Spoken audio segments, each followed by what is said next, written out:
Welcome back to the official GeekSpeak podcast. I'm your host, Sean, and joined as always is my co-host, Josh, Crispy Shell, Rudy Rudolph. This is the podcast where we watch movies, make movies, play games, and more. Josh, are you a crispy guy for tacos or a soft shell guy for tacos? It kind of depends on the mood. I'd probably say I lean more towards, I don't know, maybe a soft shell, I'd say.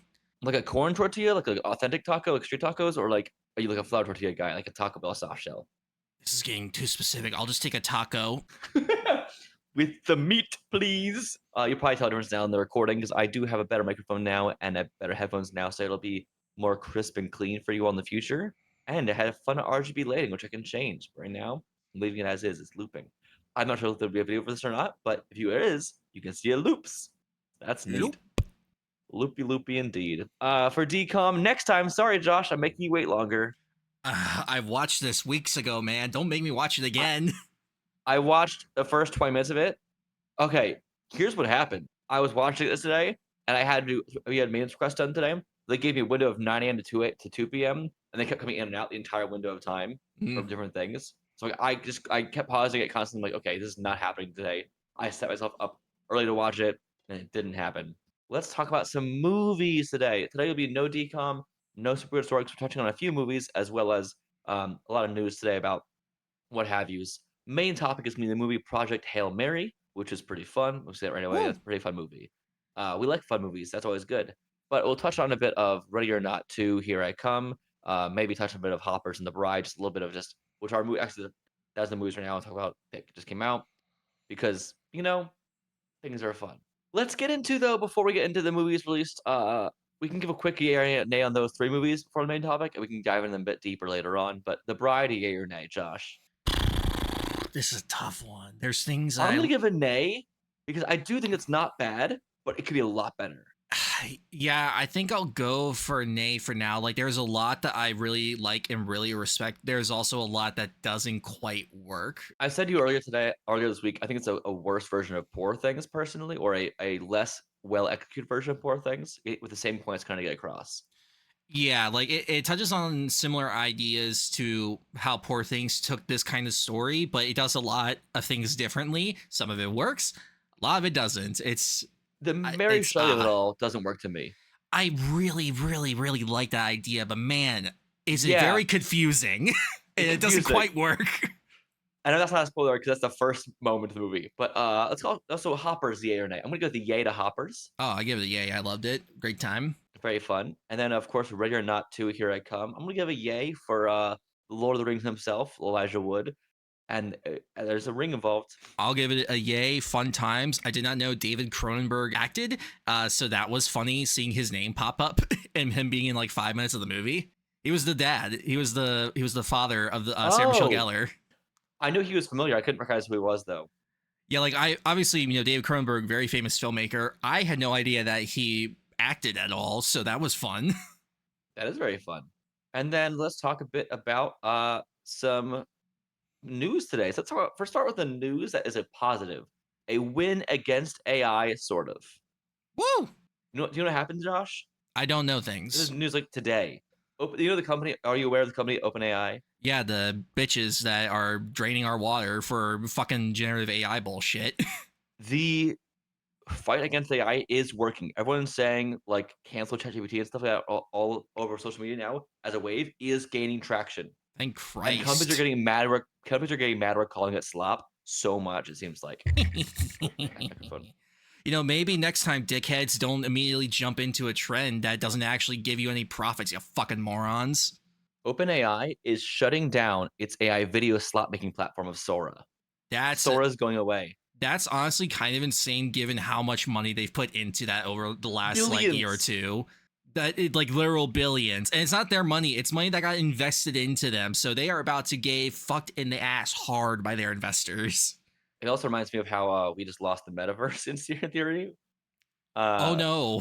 What a tragedy. You probably heard about that, right? I guess I should take my Quest 3 headset and beat it with a hammer because that was the only thing I ever used that thing for. I never touched it. So much fun, but like I don't ever go in Horizon Worlds. Yeah, I never had an inclination once. I think you and I went in there one time just to see what it was like. Man, was it a load of nothing. There are a few like fun mini games in there, but nothing enough to warrant the billions they put in it. That's what I'm wondering. Where did the billions go? Like you look at it, I'm like, where was this money? Because I've seen there's a game on Quest called Rec Room. It's a very similar kind of idea of just like a hub area. It's so much better, but it's also filled with like fan creation stuff, and obviously it uses this, the engine of that game, so they all look very similar. But it gave me exactly what the metaverse gave me, and yet, as far as I know, that game doesn't have billions of dollars invested into it. So where did the billions that Meta invested? Basketball in Rec Room. Yeah, I'm confusion. What happened here? I am confusion. Yeah, I agree. I don't understand what happened there, but AI, fuck you. We've stood on this before, and we will continue to stand on it. Fuck you, assholes. You stupid. I don't mind like procedural generations, not AI, and that's fine. I don't mind machine learning necessarily to get tasks done as long as you make yourself get your own pool to study off of, and then study off the own pool of things to learn more. That's fine. You can like learn off of data that way, make things more easy. Generative AI taking things and then just making new things out of it, or quote unquote new things, isn't good. Hurts our world, and also both including environment and water, as well as stealing, inherently stealing. Generative AI is stupid, but like machine learning, depending on the usage of it, it can be good. Like recently, like in medical studies and science. Yeah, and then like recently for like editing stuff, I just like on a whim tried out like the DaVinci's auto scene detection, where it'll scrub through the footage of whatever video you say, and it'll detect like the cuts, and will make specific like separate videos of each of those. Because I was doing my top 25 film video, and I had just the movie of Sinners. I didn't have the trailers, and I was not about to scrub through that entire movie myself, so I just tried it with that. The cuts were sometimes haphazard and random, but I would say overall it was very accurate with what I needed it to do. To me, that's not a bad implementation of a machine learning kind of idea. Generative AI, though, there is absolutely nothing good that can come from that. Remember that Tom Cruise, Brad Pitt fighting scene video with like whatever that was? Yeah, that's the kind of shit that's really, really bad. This isn't in our news today, but I should have brought it up. Val Kilmer is going to be in a movie using AI again. Oh, I saw that. I hate that his family said yes to that. I think that's I don't think AI, even from a family's estate, should be allowed to happen. No, it's bad for the world. Like, it sets really bad precedents, and it's only going to lead to bad kinds of videos and stuff getting made, which it has been for several years now, and nothing's been done about it. Right, you can just pressure an estate, and who cares? Anyway, let's get on to the movie at hand, the live-action movie Tangled, starring now Kathryn Hahn as Mother Gothel. Whatever. See, I like the casting, but I don't want the movie to exist. I will still stand by my hatred of these remakes. Mother Gothel is based loosely on Agatha Harkness. Huh? Huh? Huh? You're not coming through with audio. Hello? Hi, I hear you now. You're saying, wait, huh? Say that again about Mother Gothel being based on Agatha Harkness before the character became really popular? Yeah, because the design was a little bit, yes. Agatha Harkness, because they were apparently comic fans that, people in this designers making stuff. That's fascinating. These are not movies that should be made in the first place. No, all these remakes are stupid, as we will probably be talking about of a certain trailer. In a trailer? Yep, yeah, there's today. That these are just soulless. There's nothing to them. I stand by that remakes are not a bad thing necessarily, but you have to also give it time between adaptations so that way it can feel fresh and also add a new perspective to it. What's the new perspective being added to this except money? That's the only perspective that's being added. Having an ongoing Tangled animated movie series happening alongside live action show, it's bad. Oh, I like One Piece. That makes sense to me because it's a way to condense it for new viewers. The One Piece live action remake is a different interpretation of it, and it's doing things obviously differently, but it's doing it in its own unique way. And again, this is coming as someone that hasn't watched either version, so my takes might be bullshit. Who knows? But that's from what I can gather. And then you have the new animated one that they're also doing. But again, they're doing things differently. It's a new style, and it's a new way to tell the story without just being an exact repeat. And all based on the same original source material of the manga. Yeah. I think this casting in general is fine. Kathryn Hahn is fantastic. This was not a surprise to me that it had happened in the first place. Anyway, Mother Gothel. She is generally a fun character. No matter what happens, I'm excited to see what she brings to the role. If I ever fucking watch it, most likely I'll get dragged to it. if it's like the Moana remake and like the trailer is just the exact same goddamn thing, I'm not going to. I got burned so With bad no by color? all these, and like the Lilo and Stitch one, I feel like was the nail on the coffin for me of like, I'm done. This is an abusive relationship. I'm so done with these. They Never gave up again. to the state. They gave her up. Lilo, you should join the Marines, Nami. Oh my god. Not Nami. What's her name? Uh, brain work. Nani. Nani. Nami's One Piece. I got one letter off. I love if you saw on Twitter the Grok AI or community notes corrected Disney's post about confirming that Lilo and Stitch 2 happened and said like Ohana like lives forever or something, and it corrected it with like in fact this is incorrect because she gave her up to the state. So Ohana's not family. Let's talk about the Mario movie Galaxy, which right now at Toadstool Cafe at Universal Studios Hollywood, you can get a brand new limited time Rosalina cupcake. And also at Universal Studios Hollywood, you can get a new Luma, like on your shoulder thing, pretty cute. And if you can also meet Yoshi right now. So there's some fun new things added for it, at least for the park. I like when the theme parks do things for, like for the time movies and stuff. Like Disney does a lot for they have new characters and stuff. It's pretty fun. You can go meet them. Like a lot of Marvel actor characters, you can go see them in the parks at the same time. So that's kind of fun to me. But also the movie has cast Issa Rae as the Honey Queen, the bee character. I know. Okay. Okay. Luis Guzman as Wart, the like King Gator guy. Okay. And Donald Glover is Yoshi, which he's doing the voice all the time. He's not like just talking and he's doing Yoshi. That's him doing it. This is what I'm talking about. They're throwing the money in the wrong areas. Have you thought about throwing this money at the script department to write an actual good script illumination?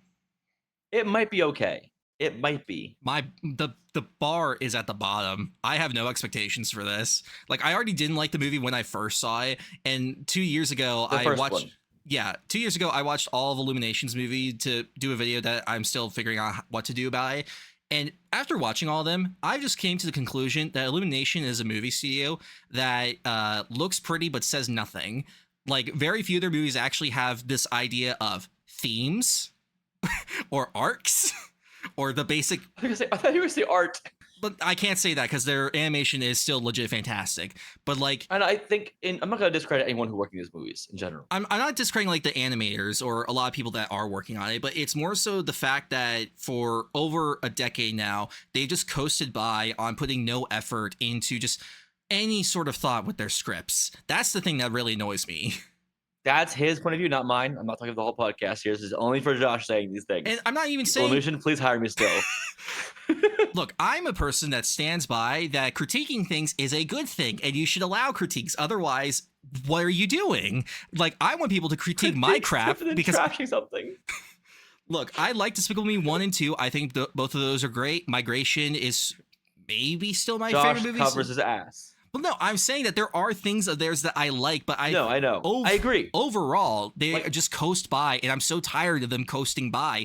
And again, I'm saying this as a pointless thing because I know Mario Galaxy is going to make $1 billion. Is the hat out yet? No, that's Warner Brothers. Is it really? Yeah, it looks the same.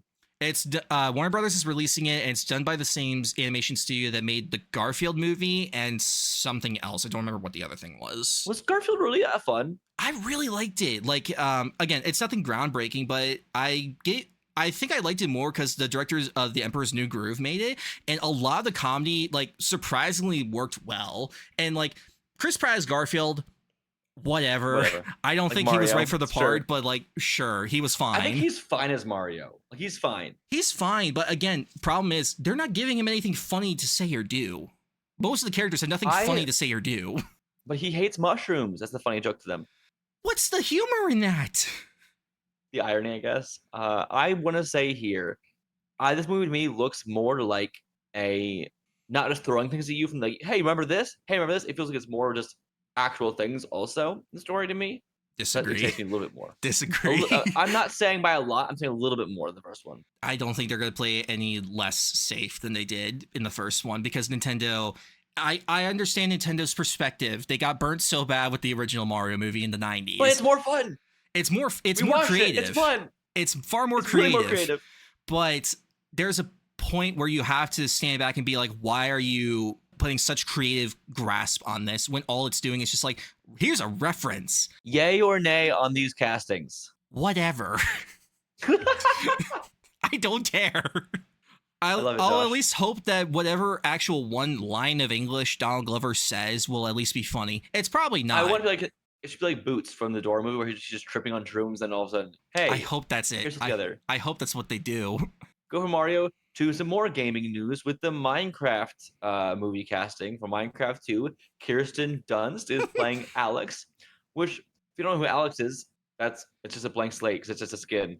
Look, this casting means nothing to me. All I care about is that Kirsten Dunst is back making movies, and she clearly wants to make bank, and that makes me happy for her. Well, ripped whoever was playing her in the first one at the end of the movie, because that's clearly not Kirsten Dunst. It was Kate McKinnon, but she just did the voice.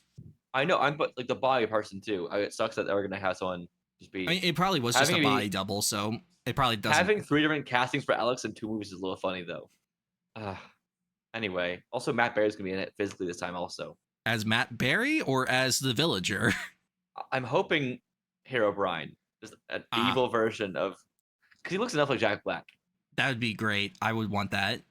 We find out that the villager was being possessed by Hero Brian the whole time. That's why it's the same voice. Are they gonna try to explain why the zombies look like Steve, or are they just gonna like ignore that? Because that seems like a very weird thing for them to not have addressed at all in the first movie. Do they look like him in the first one? They have the exact same clothing as him. It's true. I mean, that's how in the game he looks. It's the same. So well, I know, but in the game, I'm not questioning that. But I feel like in the movie, I gotta question it a little bit.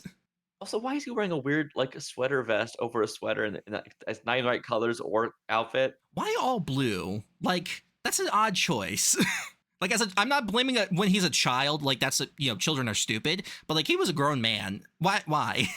I'm gonna say you've seen the looks like in the game, right? Mm-hmm. Yeah, I think the shade doesn't make sense in the movie. Like this. Here's an image from Minecraft. This to me looks better because it's just jeans and a t-shirt. Yeah, I wish that's how it was in the movie instead of a weird long sleeve sweatery thing. What's very teal. Look, I'll allow it because that movie actually made me laugh, unlike the Mario movie. Yay or nay on Kirsten Dunst joining this movie with alongside Jack Black. Yay, get that bank, girl. Go see Roofman. Roofman was great. I hope this movie is more spirited like the game, where you actually about creativity from things in the game and like creating these not random new things he just spawns in his head like that, or I don't know. I don't know what it's gonna be, but I'm excited. Yeah, the first one didn't really resemble Minecraft that much to me. Like when it did like appearance, but not in at all story of how things would be or act or work. But I had fun. I again have no stakes in this race whatsoever. So give me all the insanity you can throw at me in Minecraft movie 2. You ready for more gaming movie news? What other stuff? There's the image for you. Oh, right, this. His pose is so dumb. I'm sorry. I think it's a bad first look. Okay, we're talking about Kratos and Atreus, I think his name is. Atreus, from the new Prime Video show, God of War. All right, let me put on my gamer rant hat here because I actually have played this one. I'm going to do a quote first. If that's okay with you? Fine. From creator David Jaff, I think says that first look image of Kratos is so bad in so many ways. And he said, could you find a picture that doesn't look like he's shitting in the woods? That's what I think he looks like. All right, cool. I like this guy more now. It's fine. I think that the biggest problem, I guess I'm not playing the games myself. I think that David Hurst is his actor playing, who I think his name is. I can see the problem that people would have. My thing is, I have an issue, I think, generally with prosthetic nose to change nose shapes, be more like ethnic features or like Afrocentric features. But his nose is just wrong for the character, and it makes his whole face look a little off to me. His beard needs to be like a little thicker at the bottom. Yeah, but I know it feels weird because it's a real person. But like, you know what I mean? His like the facial shape of him is very strong in the games. Yeah, and doesn't quite fit the same vibe I'm looking at. He has more pointed nose, and the nose shape in a character whose entire look looks different, like makeup and stuff, does matter more. Yeah, I mean, it's not a whole lot that we can. Stake in this. I have stake in this though. So, all right. Here's my rant of it. Why is he far away from Atreus? Get closer, you jackass. This is a bonding moment with your son, you piece of shit. You're teaching him how to hunt, you asshole. Don't stay away from him. He's wearing it's like he's gonna like recoil and hit him by accident or something. Okay, back up. It's a weird first look, but again, I'm not holding a lot to it just because it is the first one. It's not going to be till the trailer comes out that I'll have more to say, but I'm still giving it the benefit of the doubt. The guy that plays him in this, Ryan Hurst, he played Thor in the game sequel. He was great in that as Thor, so I'm excited to see what he does as Kratos. But again, as for a lot of other things, look too young to you? I don't know the lore as much. No, in the first game, his son's like 10, 11 years old, so he's around the right age. And then also, people are complaining Ryan Hurst isn't like bulky enough, which is the same complaint people have had for Dwayne Johnson later on. And that he's funny because he's a large man. But you see comically large people in games, the people who are really that big in real life don't look that big. Yeah, I think it just more so is going to depend on what other people look like in the game, because like Thor's sons are in the first game and he'll obviously be facing off against them at some point, so I don't know how big they're going to be. Thor's going to be very interesting whenever they introduce him, because it's like not, comic Thor of like, blonde lushing hair and like, the most handsome man. It's like Norse mythology Thor. He's like 7 feet tall. He's got a giant beer gut. He's a hulking beast of a man that has a drinking problem. So I'm curious who they're going to cast in that role. You like his big axe on his back? Yeah, but I can't see it clearly enough, so I can't complain about its inaccuracies yet. Yay or nay on this image, Josh, for the first look? I'll give it an indifferent yay. I'm just excited to be getting anything about this because I really love the games. If I recall, Ryan Hurst said it doesn't look quite right how it looks in the show yet. Also, I think there'll be changes made still. This might have been like a heavily edited Photoshop image together if things are not quite how it is, as well as it could be things like a first look costume and design test picture. Well, yeah, because like they're still casting the show like as this came out. Like more people got announced after this came out. So it's probably just like a costume design like makeup test, and they decided to just post it anyway, and get feedback also. They're getting it, which has been strong. Okay, now let's jump to another movie based on a property that we both like, at least. And that's, you like Lord of the Rings. I do. We have Kate Winslet cast as the female lead in The Hunt for Gollum. So what female lead? Is she going to be Arwen? Make her a weird Gollum creature. Give him a girlfriend. Just do the cartoon acting, just adding a pink bow on the head. That's the same character. Everything about this movie is I'm so torn on it because like I don't necessarily want it to exist, but conceptually as a story, this could be interesting. But then again, they're just like, oh, we're bringing back Gandalf. We're bringing back who's Ranger dude? Why can't I remember names today? Who is it? Aragorn. Aragorn. That's the guy. Yeah. God damn it. Yeah, they're bringing him. King? Wow. Yeah, they're bringing him back. They're bringing Frodo back, and like at certain points in the story that makes sense. Other times it doesn't really. So I'm just curious. People keep jokingly interpreting this as her being Gollum, which is way funnier. Yeah, that was really funny. Do you see the image I sent you just now? God damn it. Because it says the female lead in the movie Hunt for Gollum. Okay. She could be Arwen. I feel like you'd still cast Liv Tyler again, honestly, if you did that. Because she doesn't look that much older, honestly. Well, weren't they gonna get back Viggo for Aragorn, but he said no. He said no. And I respect that, because like it's been 20 years plus, guys. I'm done. Elijah Wood said he will come back for anything ever for Lord of the Rings, and that he doesn't want to play Frodo while he's still alive. There's a limit, my dudes. There's a limit, my dude. I think that's kind of fun. I'm not saying that I'm against him still playing Frodo, but it's going to get to the point where he's in his 60s and they're still de-aging him to be like 20. I will say he looks youthful, though. I mean, he does look youthful. It's just getting like a couple of wrinkles out and then just dyeing his hair. Or no, it's just a wig, so that wouldn't really matter. Will you wear wigs? Have you ever seen that full interview? It's really funny, the whole thing. I don't think I have. I need to actually own After recording, we're watching this. It's amazing. You ready to talk about some Scooby-Doo news? We have 4 new castings. We had the original casting for Sabrina Carpenter. Nope. McKenna Grace as Daphne. I see where your mind's at there. I see where the mind's at. They're both short and blonde. Well, I was more so thinking because she played Daphne in that SNL sketch last year. That's true too, but that's just funny. Sure. They're both short and blonde. It's true. We're getting a MCU alum as Velma in Abby Ryder Fortson. She'll be playing Velma. She was Scott's kid, Ant-Man's kid, She was also the lead in Are You There, God? It's Me, Margaret, and she was great in that. So I'm She was excited one to of see. 3 Cassies, which is funny because she's now aged into playing teenage Cassie anyway. Oh yeah, that's weird. God, that's weird when people age. It's weird. Josh hates time. It's weird. We also have Tanner Hagen and Maxwell Jenkins. Tanner Hagen is Shaggy. He has the exact same Shaggy shape of his face, like exactly the same. It's a long curved. Have you seen his face before? Do you know what I'm talking about? Yeah, I've seen the photo. Good job, guys. And then Maxwell Jenkins. He's been in that thing I know. I haven't seen either of them in anything yet, so this will be interesting. I'm curious. He's in Reacher. I still need to watch Reacher. I've only seen the first episode. This is an edit someone did of Maxwell as Fred. I'm looking at a picture of this. I think it's the guy, and it's not Photoshop. I mean, it's not AI. It's Photoshop. Looks like. I like this. Are they gonna go with the ascot though? Are they gonna go? They all the have way? to. Do you think they're gonna go all the way? I'm tired of the blue short, the white stripe, whatever it is, or vice versa. Hey, give me an actual. At least they cast a blonde to play Fred, and not what's his face. He's not blonde. I know. Picture has blonde. There you go.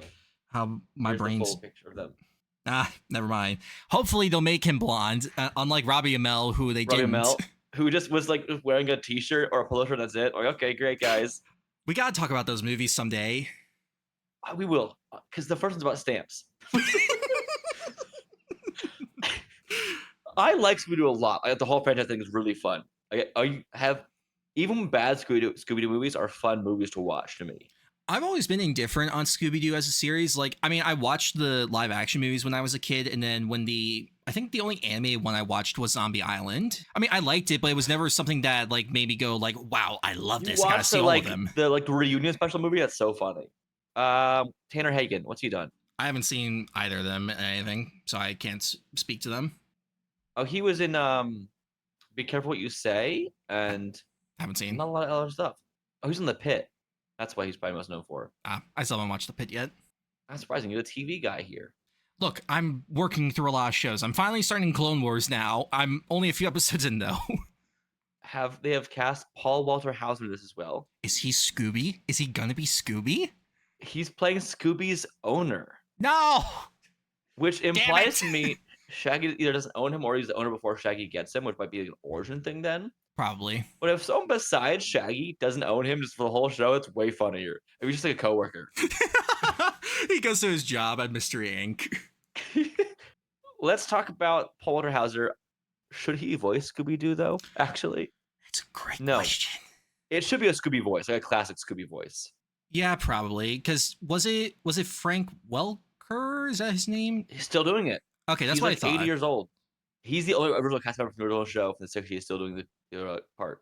Yeah, because when the animated movie Scoob came out, he was the only like non-famous actor, right? He did Fred for a very long time too, but he stopped doing Fred because his voice has changed too much. Yeah. Does Matthew Lillard still do Shaggy for animated stuff? When asked, he loves to do it. Okay. He was mad about Scoob because he was told that he wasn't getting the role by the casting being announced. Yeah, that's weird. And look, I don't have problems with Will Forte. That's Will Forte. Will Forte. Will Arnett Shaggy. BoJack Horseman and Shaggy would be great. Like the press smoker Shaggy. That was so funny. But no, I like Will Forte in a lot of stuff. But when I watched Scoob during lockdown, I was like, I can see the idea. I just don't think it really worked. Here's my thing about longest Scooby-Doo segment I guess today. I want to know why only Shaggy's voice has to stay consistent. I don't know. Because I thought about that a lot. Everyone else, they can just do their own voice. And they'd be, it's fine. It's just okay, we just need a feminine voice. We just need a curious voice. Shaggy's like, no, I have to be voice cracking the whole time. That's who I am. No, they didn't do that in the Velma show. Because he was played by who was he played? Sam Richardson. And he just used his normal voice. That was normal. That was not Shaggy. I know. And I know a lot of people get that show a stupid amount of hate that I think is very much undeserved. No, I'm not hating on it. I know. Normal, I'm speaking to you, fans. He's different. Different interpretations. Maybe just. All right, fans that hate Velma with a burning passion, calm the fuck down, guys. It didn't kill your dog. Scooby-Doo, where are you? Let's talk about Aaron Pierre. Wait, no. Is that how his name's supposed to be pronounced? Aaron Pierre? The Oscars happened, Josh. Movies won, movies lost. A time was had by all. And then Timothée Chalamet got roasted by numerous people on stage about his comments about ballerina and the opera, which I will say, what he was saying wasn't wrong. He said things incorrectly. Yeah, his way of saying what he meant to say was the incorrect way of saying things, and now I think it's going to mess with his career by a lot for a while. I don't at all, because I think what happened genuinely is he was trying. I mean, here's the thing: Matthew McConaughey is a friend of his. His parents work in ballerina and opera. Yeah, His whole family does. He's been around it his whole life. I think that whole thing was literally just about him. He was joking with his friend McConaughey. That's all it was, but it happened to be recorded. Like, that's in his eyes. He was just talking to a friend about it. You know what I mean? I understand that, and I don't doubt that McConaughey also sees it like that. But from what I've seen of so many celebrities online afterwards, they think that he's very pretentious now, and not in like, you know, he's just like, he's a struggling actor. They're like, God, I hate this dude. I don't hate an arrogant actor who's good at acting. Like, there's a limit for me. I have my limits. Like what's his face? In Brutalist? Adrian Brody. Yep. Most of the time, he's last fine. year was so funny. The speech, like, hold on, guys, I have something to say. Don't worry. And then 5 minutes of nothing he said, and this time was like, I'll keep it short. And the nominees are, that was a great bit. Yeah, like most of the time, I'm fine with him, but it's moments like that I'm like, okay, dude. He's also like not the best guy all the time. That's not the point today. Let's talk about Timothée Chalamet. No, I'm kidding. He's not the Oscars point. All right, the Timothy podcast. Money Supreme is a good movie, though. I loved it. I've never disliked the Timothée Chalamet performance ever. I don't think it'll hurt his career, because I think he'll keep starring in amazing films, and people are going to see other films regardless, and he'll start building his stardom even more again, no matter what. It'll probably like hinder just like a couple people, but I think overall it'll be fine. I mean, like the Dune 3 trailer has already pretty much just kind of like wiped away like all those thoughts. Yep. But the Oscars overall, Michael B. Jordan winning Best Actor. Hell yeah.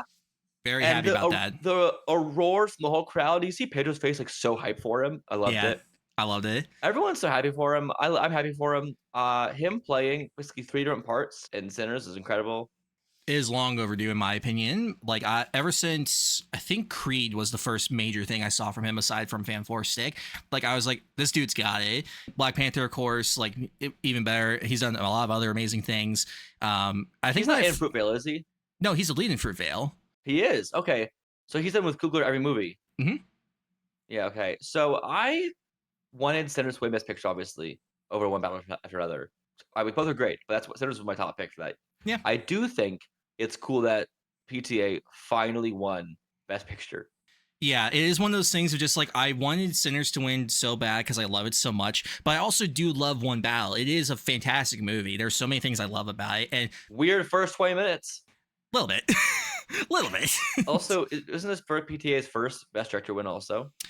Let me quickly. I believe so. I also love that Sinners, we got a Best Cinematographer award also, which is fantastic because I think it's the first. She's the first woman Best Cinematographer.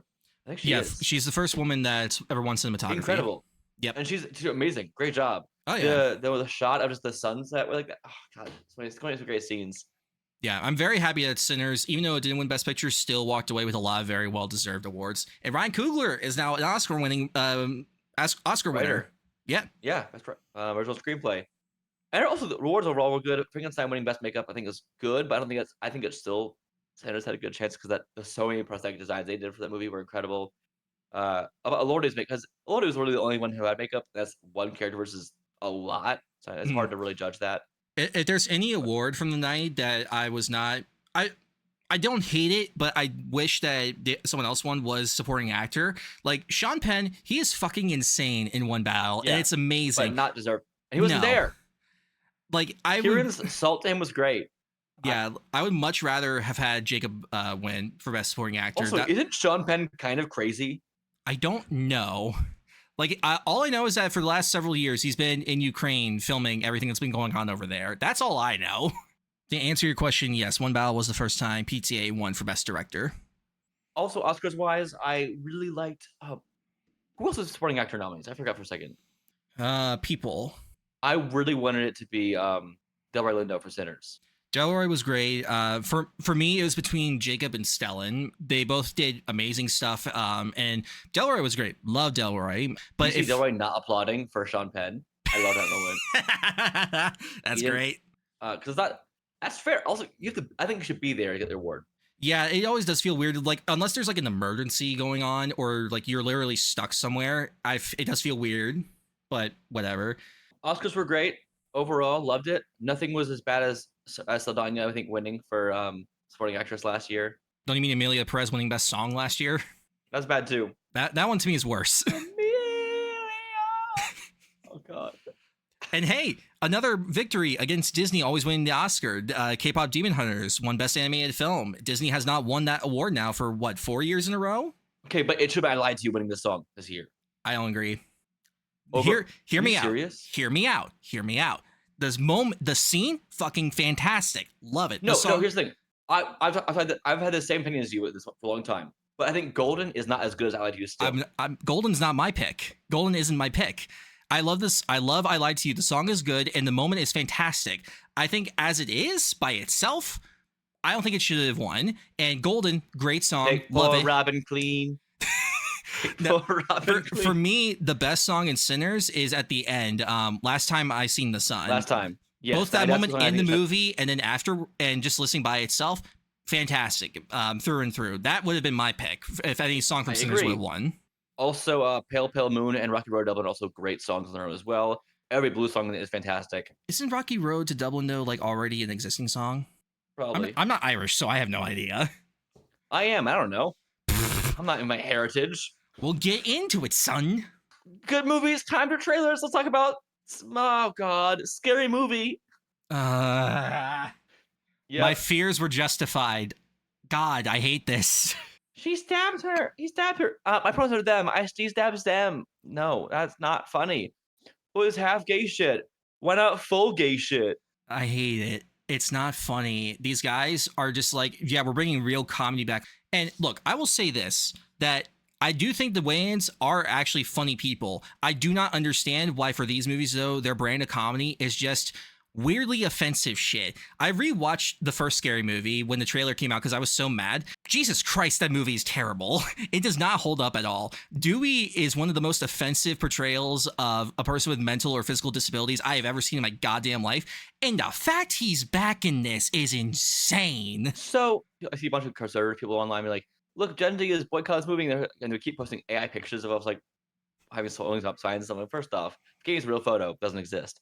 I'm not like boycotting it. I just don't care about it. There's a difference between boycotting and just not wanting to see it. I don't want to see it because it's not funny. Like, aside from that joke, all the other jokes in the movie aren't funny because all the jokes are just, look, here's a reference to another horror movie.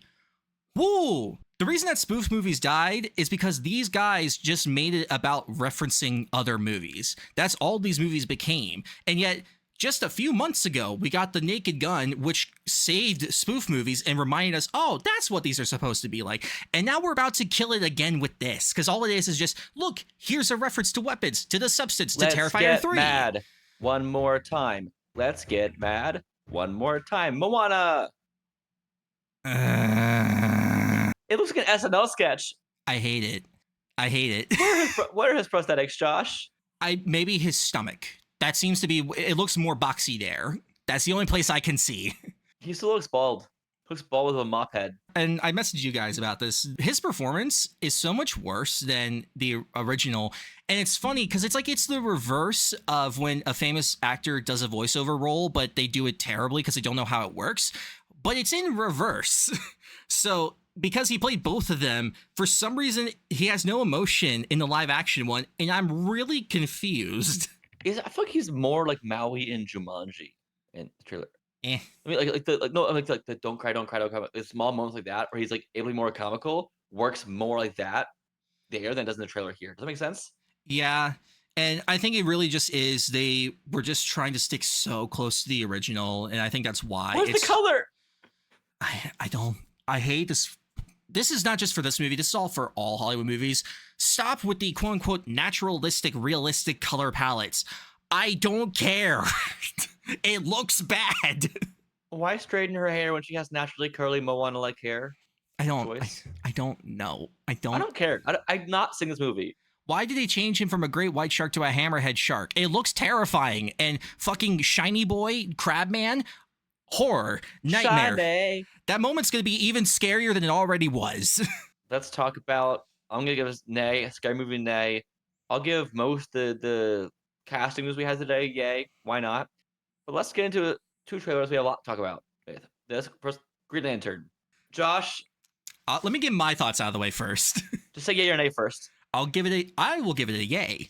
Hard nay. Hard nay. Bad.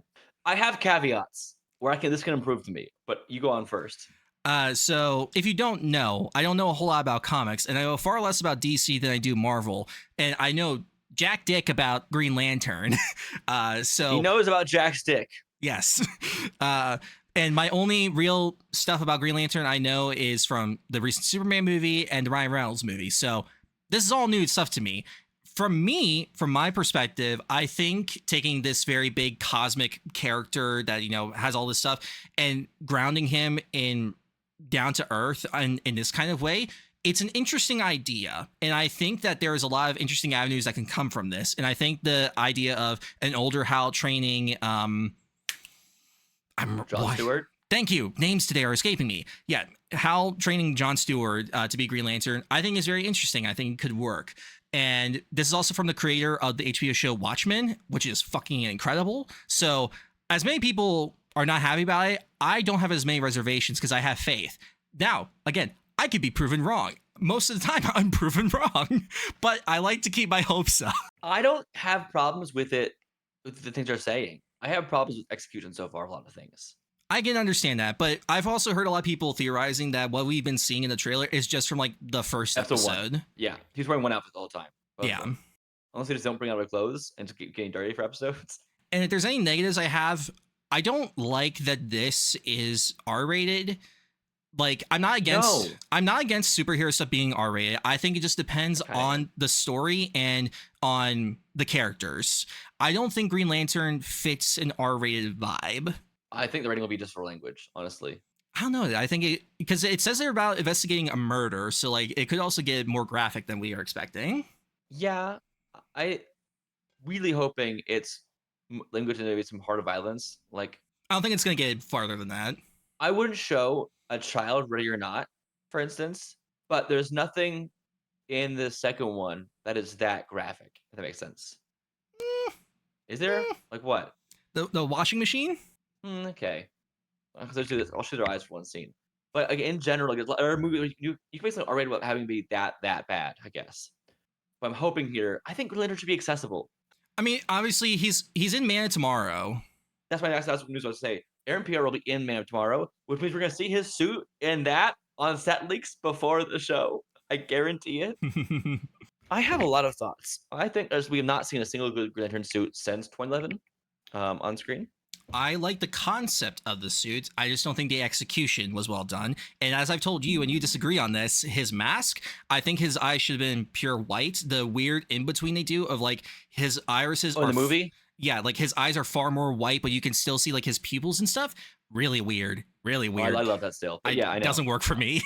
That's how, for me, I don't like the Deadpool and Wolverine mask. I think it's really bad. Like that one to me is better, where you can see the eyes some. We have different opinions on that. That's fine. Weird. But I think the suit in the suit in the Man and Guy Gardner's suit in Superman is bad to me, but it works for the context of the story, I guess. Like I can tolerate it enough for what they're trying to do. I still think it's bad, but again, there's also this is like teal in that movie. Why? In this, there's not even teal. It's just brown, and that's weird.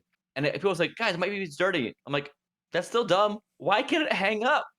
Don't say, hey, it was in a comic. Yeah, like 50 years ago. Since then, it's been constructs, which is better and cooler. The rule of cool should always apply to Green Lantern. If it can be cooler, make it cooler. If the rule cool applies to him, why does he still carry around a goddamn lantern? Like in the comics, that's fine, but seeing this in the trailer, I'm like, man, that cool factor just ain't there when he holds that thing. I think that lantern is Alan Scott's. I think my theory is that, okay. I don't know. I think that Alan Scott, who's the original Green Lantern, is the one who's they're investigating murder from. There's a good chance that suit that we're seeing that he got murdered, or that he murdered someone. That he's murdered. That's my thought. That's my hope, at least. Rip Alan Scott, I guess. Rebel Scott. I think that that's my only excuse I can give to also the bad suit is if it's an old Lantern suit. That could be what it That's is. also bad. It's also bad because you see Alan Scott, right? He has way more flair than that suit would imply. That man has a red shirt with like a beautiful long cape, big collar. Like here's a picture. This would not work that same suit. I can see the idea of just making it old style instead. They did him. That's fair.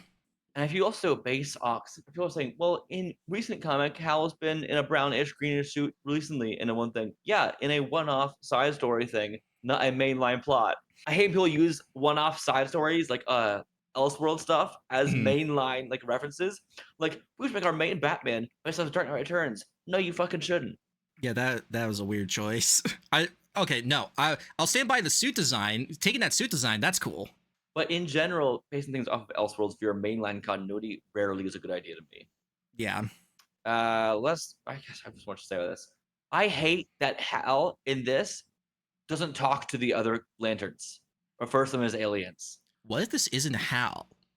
It might not be. It might be Parallax. It could also be. A theory I have. Because like the way that he's acting in this, for what I know of Hal, he doesn't seem to be quite acting like how Hal should. It also would explain yellow in his ring. Yeah. So I mean, if that's the case, like if there's like a big twist revealing that, the real Hal is locked up somewhere with whoever, the real villain is, that could be neat. Could be interesting. It's an excuse to get a younger version of Hal Jordan later on also. He was stuck in no, that could be really funny if it's like stuck in a guitar, like I'm frozen in time or something somewhere.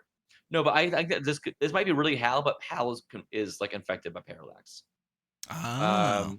Yeah, see, I don't know anything about the actual good versions of Parallax because I only know the Ryan Reynolds one when he was just a fart cloud. The big fart cloud? Yeah, so I can't really speak to that. Well, are you aware that Parallax is a big, I've showed you before a picture, big bug guy. Mm-hmm. Big space bug dragon. I'm going to send you a picture now. I sent you last week or 2 weeks ago. This picture is a character you should be able to name now because I've told you their name. Oh boy! We're playing a little game called Can Josh Name a Lantern? We're already doing real bad with names today. I don't know if this is going to make that any better. Here, I'll use the movie version for you. Can Josh name this lantern that is a character I told you about already? Those who don't know, you can describe to the audience this lantern you're seeing. You see, if it helps, they are blind. They use their ears to navigate. Yeah, he's like it's part ear, but he's also got he's got like frog hands. You want to see a comic version? Will that help you? No other version is gonna make me remember this guy's name. I remember the shape because it haunts my nightmares. Other than that, I don't remember anything. Fan. It's what? Rotlop fan. Yeah, that ain't gonna stick. Okay, this one's from the movie. This one's a main lantern. People know by name, like who are lantern fans. Like it's a very common lantern from the movie. One of Hal's 2 best friends in the movie, at least. The only thing that's coming to my head is Fish Boy. Oh no. Okay, here's another version. I'm gonna keep sending you pictures. You can't keep sending me pictures. It's not gonna make it better. Give me a guess. Those who know, he's describing it as it is fish-like. He's got a big fin on his head, a beak for his face. Give me one name guess. Ghibli Kip.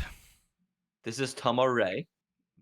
Sure. I'm gonna leave you one last one. This is the easiest one that you need to get. Otherwise, you've lost your DC fan card. I have a fan card.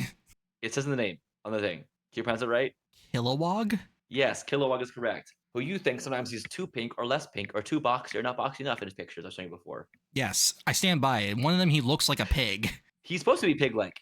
Yeah, but the other ones don't, so it's confusing. Lanterns. How referring to them as aliens or saying one of them's a fucking squirrel. No, that's Chip. Give him respect. Like there's this moment that doesn't make sense to me. Also, biggest question also I had the whole trailer. Why is John not worn the ring? How was he chosen? Again, maybe I'm gonna go with the theory that it's not Hal and like he's been doing Parallax. Hal's been doing a lot of fuckery. And again, we don't know how this version of the Lanterns operates right now. Bad. Also, Sinestro's in this show every episode. Oh yeah, I've heard that. So is Guy Gardner in every episode. Yeah, so Who knows? Maybe it's the one human lantern. Hold on. Maybe it's two separate stories. You have the A plot of them on Earth, and the B plot is Guy Gardner out in space fighting Sinestro. The B plot's the fun plot. The A plot sucks. It's just two completely different shows. They morph together.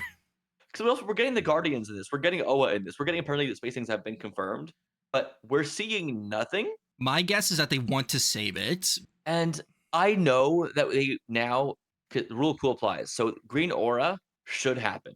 We can't have it now because Guy didn't have it in Superman. And it looks really weird now. That way he just jumps in the sky and flies away. Floating in the air. He should have energy. I know it's not needed all the time. Maybe they just haven't finished the effects of it yet? No, because Guy didn't have any in Superman, so for consistency of powers. Right. That's true. Unless, because my logic, a lot of people's logic for it is it could be like a shield, because like flying, you can fly out with a ring, but maybe like an energy shield when you fly around. That would make it look cool. Maybe Guy just cocky and didn't need a shield. That makes sense too. Yeah. God, this is good casting. I'm really confused how it's going to go. People think that the villain might be Atrocitus, which also would be weird for him to be disguised as a human and he's not being in his red form the whole time. You're not a Lantern fan, but like this is just weird choices. That's the biggest problem to me, is I don't care. The concept to me, whatever, sure. The execution, every decision is weird to me and dumb. Yeah, like I'm not saying that I don't see where the complaints are coming from people. They're valid. They make sense. Why is it so brown? Why is it on a hanger? But for me, that's someone that didn't get a good adaptation of Green Lantern before. I don't really have a whole lot of expectations, so I'm more open to seeing what new ideas or changes they bring to this. Let's talk about the last trailer today, and that is Spider-Man. Ooh, brand new day. Is it Keith David? People think it's also what's his face, the Watcher. Jeffrey Wright? No, it's not Jeffrey Wright. I've heard that voice too many times. It's not Jeffrey Wright. Oh, people think it's like one line at the very end is him. That'd be interesting. I don't think it's him or Keith David necessarily. And if it is Keith David, why?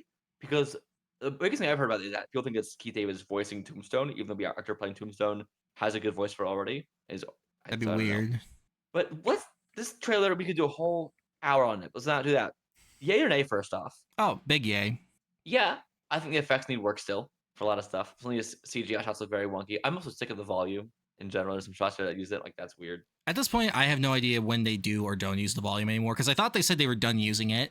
Okay, and then bad green screen some shots then. There's some shots that look bad to me, but overall it looks fun. I'm not even gonna get into the whole, is it Jean Grey? Who's Sadie Sink? I don't care, guys. I'm gonna wait till I see what more information. It's Sadie Sink, guys. Most likely she's playing a very big character. Can we all just agree on that? And they're saying she's playing Sadie Sink, guys. She's just being the actress. No, I saw something. I can't remember what the exact post was, but it's someone joking that it's just like, guys, people are saying it's Jean Grey just to misdirect you. She's really Miles Morales. She's actually J. Jonah Jameson. So people have said before they think she might be Screwball. Or like, God, no. I hate. You like Screwball? No, I don't. And I know I'm not supposed to like Screwball. I know I'm supposed to hate Screwball, but God, don't do that to me. People think Typhoid Mary. Don't know. She's a character who's like a telepath, also like Jean Grey, but more parasitic, which we can see examples of in this. Where might be someone jump between things in this, which would make sense for her powers. And then people think Jean Grey. I think there's precedent, there's context that can lend itself toward that idea, I guess, in this, which we'll get to in a minute. Elephant in the room. We're getting Man Spider, right? I'm just curious how far they're going to go. Are they just going to stop at 6 arms? Or are they going to go, he turns into an actual spider? Because if it's literally just I gain web powers, that sucks. I don't think they're going to go that. They're not going to stop there. They've got to go farther than that. I think this trailer is really fun. It's really funny to me because there's a lot going on. And we've seen it before, Spider-Man. And sometimes it's bad. It does beg questions of why we have Tombstone, Scorpion, Arachnid, Mystery Sadie Sink character, Bruce Banner, The Punisher, Spider-Man, of course. We have MJ and Ned still in this, and more. And I was like, okay, what's the plan? The Hand is in this, which I thought were dead. Unclear. The Defenders doesn't make it quite clear of the fate of the Hand. I like that we have tying in a brand new day to Born Again as ties into that was a show, Daredevil. Yeah. So my running theory right now, from the limited information we have, I'm still putting money down on Mr. Negative being in this as the as the That big was a rumor a bad. while ago too. Yeah, and I think that the reason all these villains and characters are in here is because Mr. Negative or maybe Tombstone or someone is like putting out a hit on Spider-Man or for whatever reason, and that's why like all these guys are trying to get at him. Meanwhile, he's dealing with his normal Peter Parker shit. Like, God, I can't. I'm changing. Everything is making no sense. MJ is fucking another guy. I got the ring to prove Paul. it. It's gonna be Paul. It's gonna be hilarious when it's Paul. It's just Ned Leeds as Paul. They're not gonna do that. They're not gonna do that. They gave him glasses though. Love the idea that MJ and Ned are investigating their own memories. That makes me really happy. That makes me more happy now that they're in this, that they're actually following through on the events of No Way Home. Yeah, it's not just that he is watching them and wants to tell them. It's that, no, we're going to be proactive here, which makes sense for the characters. Yeah, because like if I was involved in the shit that happened in all three of those movies and I don't have a clear recollection of those all of a sudden, yeah, I'm going to try to figure out what's going on. Especially because it means Ned knows his best friend was Spider-Man, but doesn't know who he was in high school. That'd be really weird. Yeah, or like MJ would very clearly know that she's kissed Spider-Man multiple times, but doesn't remember who he is. Weird. I like the idea that they probably moved into his building because they saw Spider-Man like swinging there a bunch or something. Oh yeah, I didn't think about that. It's a housewarming gift for them.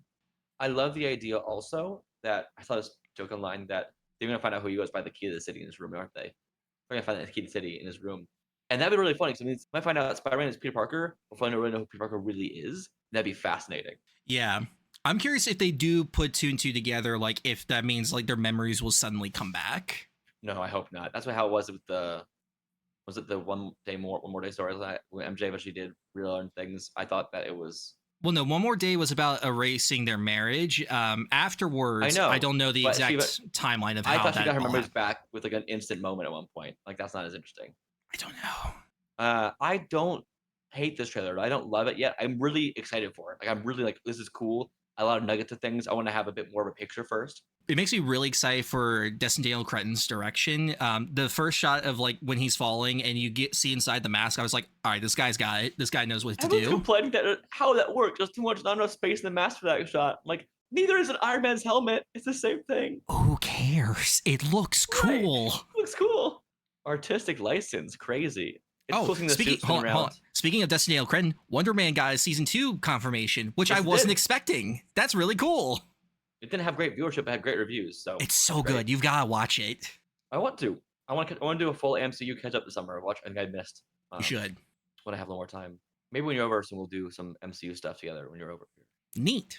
This trailer's fun. People think that Keith David might be the Lizard. Like I'll be Kurt Connors, like not the Lizard, because he's wearing an ESU shirt almost. So he goes to Empire State University. Oh. See, I'm down for a different interpretation of the Lizard, but we also did just see him in No Way Home. Well, we have just saw many of his main villains we might see again. That's true. But that's why I'm happy that we're getting so many new ones that we haven't seen yet. There's a good chance we also have Harry Osborn in this movie also. And if that happens, there's rumors that Joe Keery, which would be really funny if we have Sadie Sink and Joe Keery. Because Joe Keery is also going to play Scott Summers. And if that happens, I'd be really weird with those two together again as Scott and Jean. It'd be a bit odd. I'm down for him, though, potentially as Harry, because he can play crazy pretty well. If you haven't watched his movie Spree, go watch that. He's fantastic in that. I don't want crazy Harry, though, like ever. Well, not on screen again. Well, I mean, a more natural like downfall of who he is to eventually become the Green Goblin, because I think him becoming Green Goblin, that's how you get around Peter not freaking out when he hears the name Osborn, because it's not Norman, it's his son. So he's not gonna go crazy and turn to Green Goblin. Plot twist, he does. Are we also, there's a chance we might get Sadie Sink as gender bent Harry Osborn? That would piss off so many people. Would you be fine with it, though? I don't care. That doesn't bother me. I'm thinking from everyone else's perspectives. They're gonna freak the fuck out for no reason. Because if he's like, there's no Norman, there's no Harry, my son doesn't exist, but there may be a daughter version existing in this world. I'd be fine with that. I'm fine with that, but you put that fear in my head now, and I'm not prepared for the bullshit to come from that will never go away for the next 15 years. But it'd be a really cool idea, I think, personally. It's a cool idea. I'm down for gender bending things, and like if you can find the interesting creative ways to make it work, this would be an interesting creative way to make it work. I just don't want to hear people not shut up about it. And I was trying to talk about the brief thing about Sadie Sink, but who she is, whatever. If she is Jean, just by the very, very loose rumor that's been going on for a year now. Because she's wearing a green and yellow jacket, guys. Crazy. And she's a redhead. Ooh. Yep. But if that's the case, there's a chance because Peter's mutating again. He asked someone who knows a bit about mutation, aka Bruce Banner, for help. Bruce might know of a guy in Westchester. Go to help this guy. If this time we get the X-Men, Josh, how do you feel? See, we've talked about this before, and I'm not against introducing X-Men into the MCU. That's not my issue. It's how you go about it to make it feel natural. Because again, it would feel very fucking weird for all of this shit to have been going down for years, and for not a fucking peep from any of them about any of this. That just feels really, really weird to me. Unless they're young, and mutants are newer-ish. Like mutants feel newer-ish. But then how do you do like Magneto authentically though? Well, you can have people who had powers for a long time, but people just don't think about it. Like that's how it was like 2001, for instance, or 2000 X-Men movie. Mutants were still newer to the public as an idea. Well, that's a very contained universe though, so I can buy into that reality more. This is not a contained universe anymore. It's not contained in the slightest. You could have had Ensavanor, you could have had Apocalypse exist for a very, very long time. You could have had a Wolverine exist for a long time, but there's anomalies who happen to be around. People don't heard of much, and then eventually, behind in this now time, people are coming of age and realizing they have weird mutations. That can happen. It just feels weird for the X-Men themselves, like the group, to not have tried to do anything during Infinity War or Endgame or any of the other bullshit that's happened. I'm saying that they're just students of Xavier's, like young students who could have been 10 at the time, and now 16, 20. Why not other teams though? Before like Scott and Summer and all them. Scott and Summer. God. Scott and Summer. Jean. Why not first and last name? Yeah, they're two separate people. Scott and Summer, obviously. I don't know. I think the idea of them being mutants have always existed, but them being newer discovery is still okay to me. I don't know. I'm torn because the MCU has been like drip feeding us to them for a bit now because Ms. Marvel, and they like say mutation, kind of confirming that she's not an Inhuman, right. She's a mutant this time. That's what I'm saying. So we've already had now small discoveries of mutations existing now. That to me is a very different case though of her versus the X-Men though. I don't know. I think also it could lend itself to Xavier being a fucking asshole and keep mind wiping people around X-Men all the time. They could have been helping people the whole time. It'd be in line with his character. Yeah, he could have been helping people. They could have been saving people here and there, but he keeps changing things until eventually it gets too big and the mutants are discovered everywhere. They do a whole comical shot of Infinity War, like the lineup in Wakanda, and like the X-Men are there, but then like you see him like wipe them from existence. I don't mean like that. I'm like in the show X-Men Evolution, for instance. They help people as much as they can, but then all of a sudden it becomes too public where you can't keep fixing problems like that. And that would be well, I guess then the other thing that I would be curious how they would go about is the idea of mutants in general, because in comics it's very clearly an allegory for racism and things like that. But this is also a world where for all forms of oppression. Yeah, but like as the MCU is, superheroes and superpowered beings have existed for decades at this point that people know about. That's the point. Is as bigotry is arbitrary in the first place. And random and makes no sense on how it already works. So that's the point of the whole X-Men thing is mutants exist around superheroes, but they're the weird ones. That's the point. Whatever method they go about it, I just hope that it ends up working. And I think that using this as a springboard for that, it could work if they, again, do it correctly without overshadowing everything else that this movie is doing. Because my only concern with it is this takes place before Doomsday. Yeah, so it would be weird introducing X-Men and then you show a new different X-Men team in Doomsday and then go back again to this. I don't know, maybe we'll find out. I have no idea. Anyway, Spider-Man looks fun. Yeah, let's move on to our main topic today, which is Project Hail Mary. Great time. So guys, it's Project Hail Mary time. Woohoo! It's totally the same time and same locations. I'm not in a safe house at all. This looks very ominous for there's no video for this episode, but it's very ominous looking. Yeah, it looks like you're in an escape room prison. For those of you, I'm still debating on. I've been doing it as a multicam edit just because I feel like it. So there might be video. We'll find out. We'll decide later. My thing with Well, hold on. The video though, I look everything here is very different from me, so maybe not. I'm not sure. That's why I said it's an option. But Okay. if there isn't a video, I'm in an empty room. This empty room is not the room I usually am in. This is the future recording editing studio of mine. Thankfully, this microphone has noise cancellation because I have no sound treatment in here right now, so it's very echoey.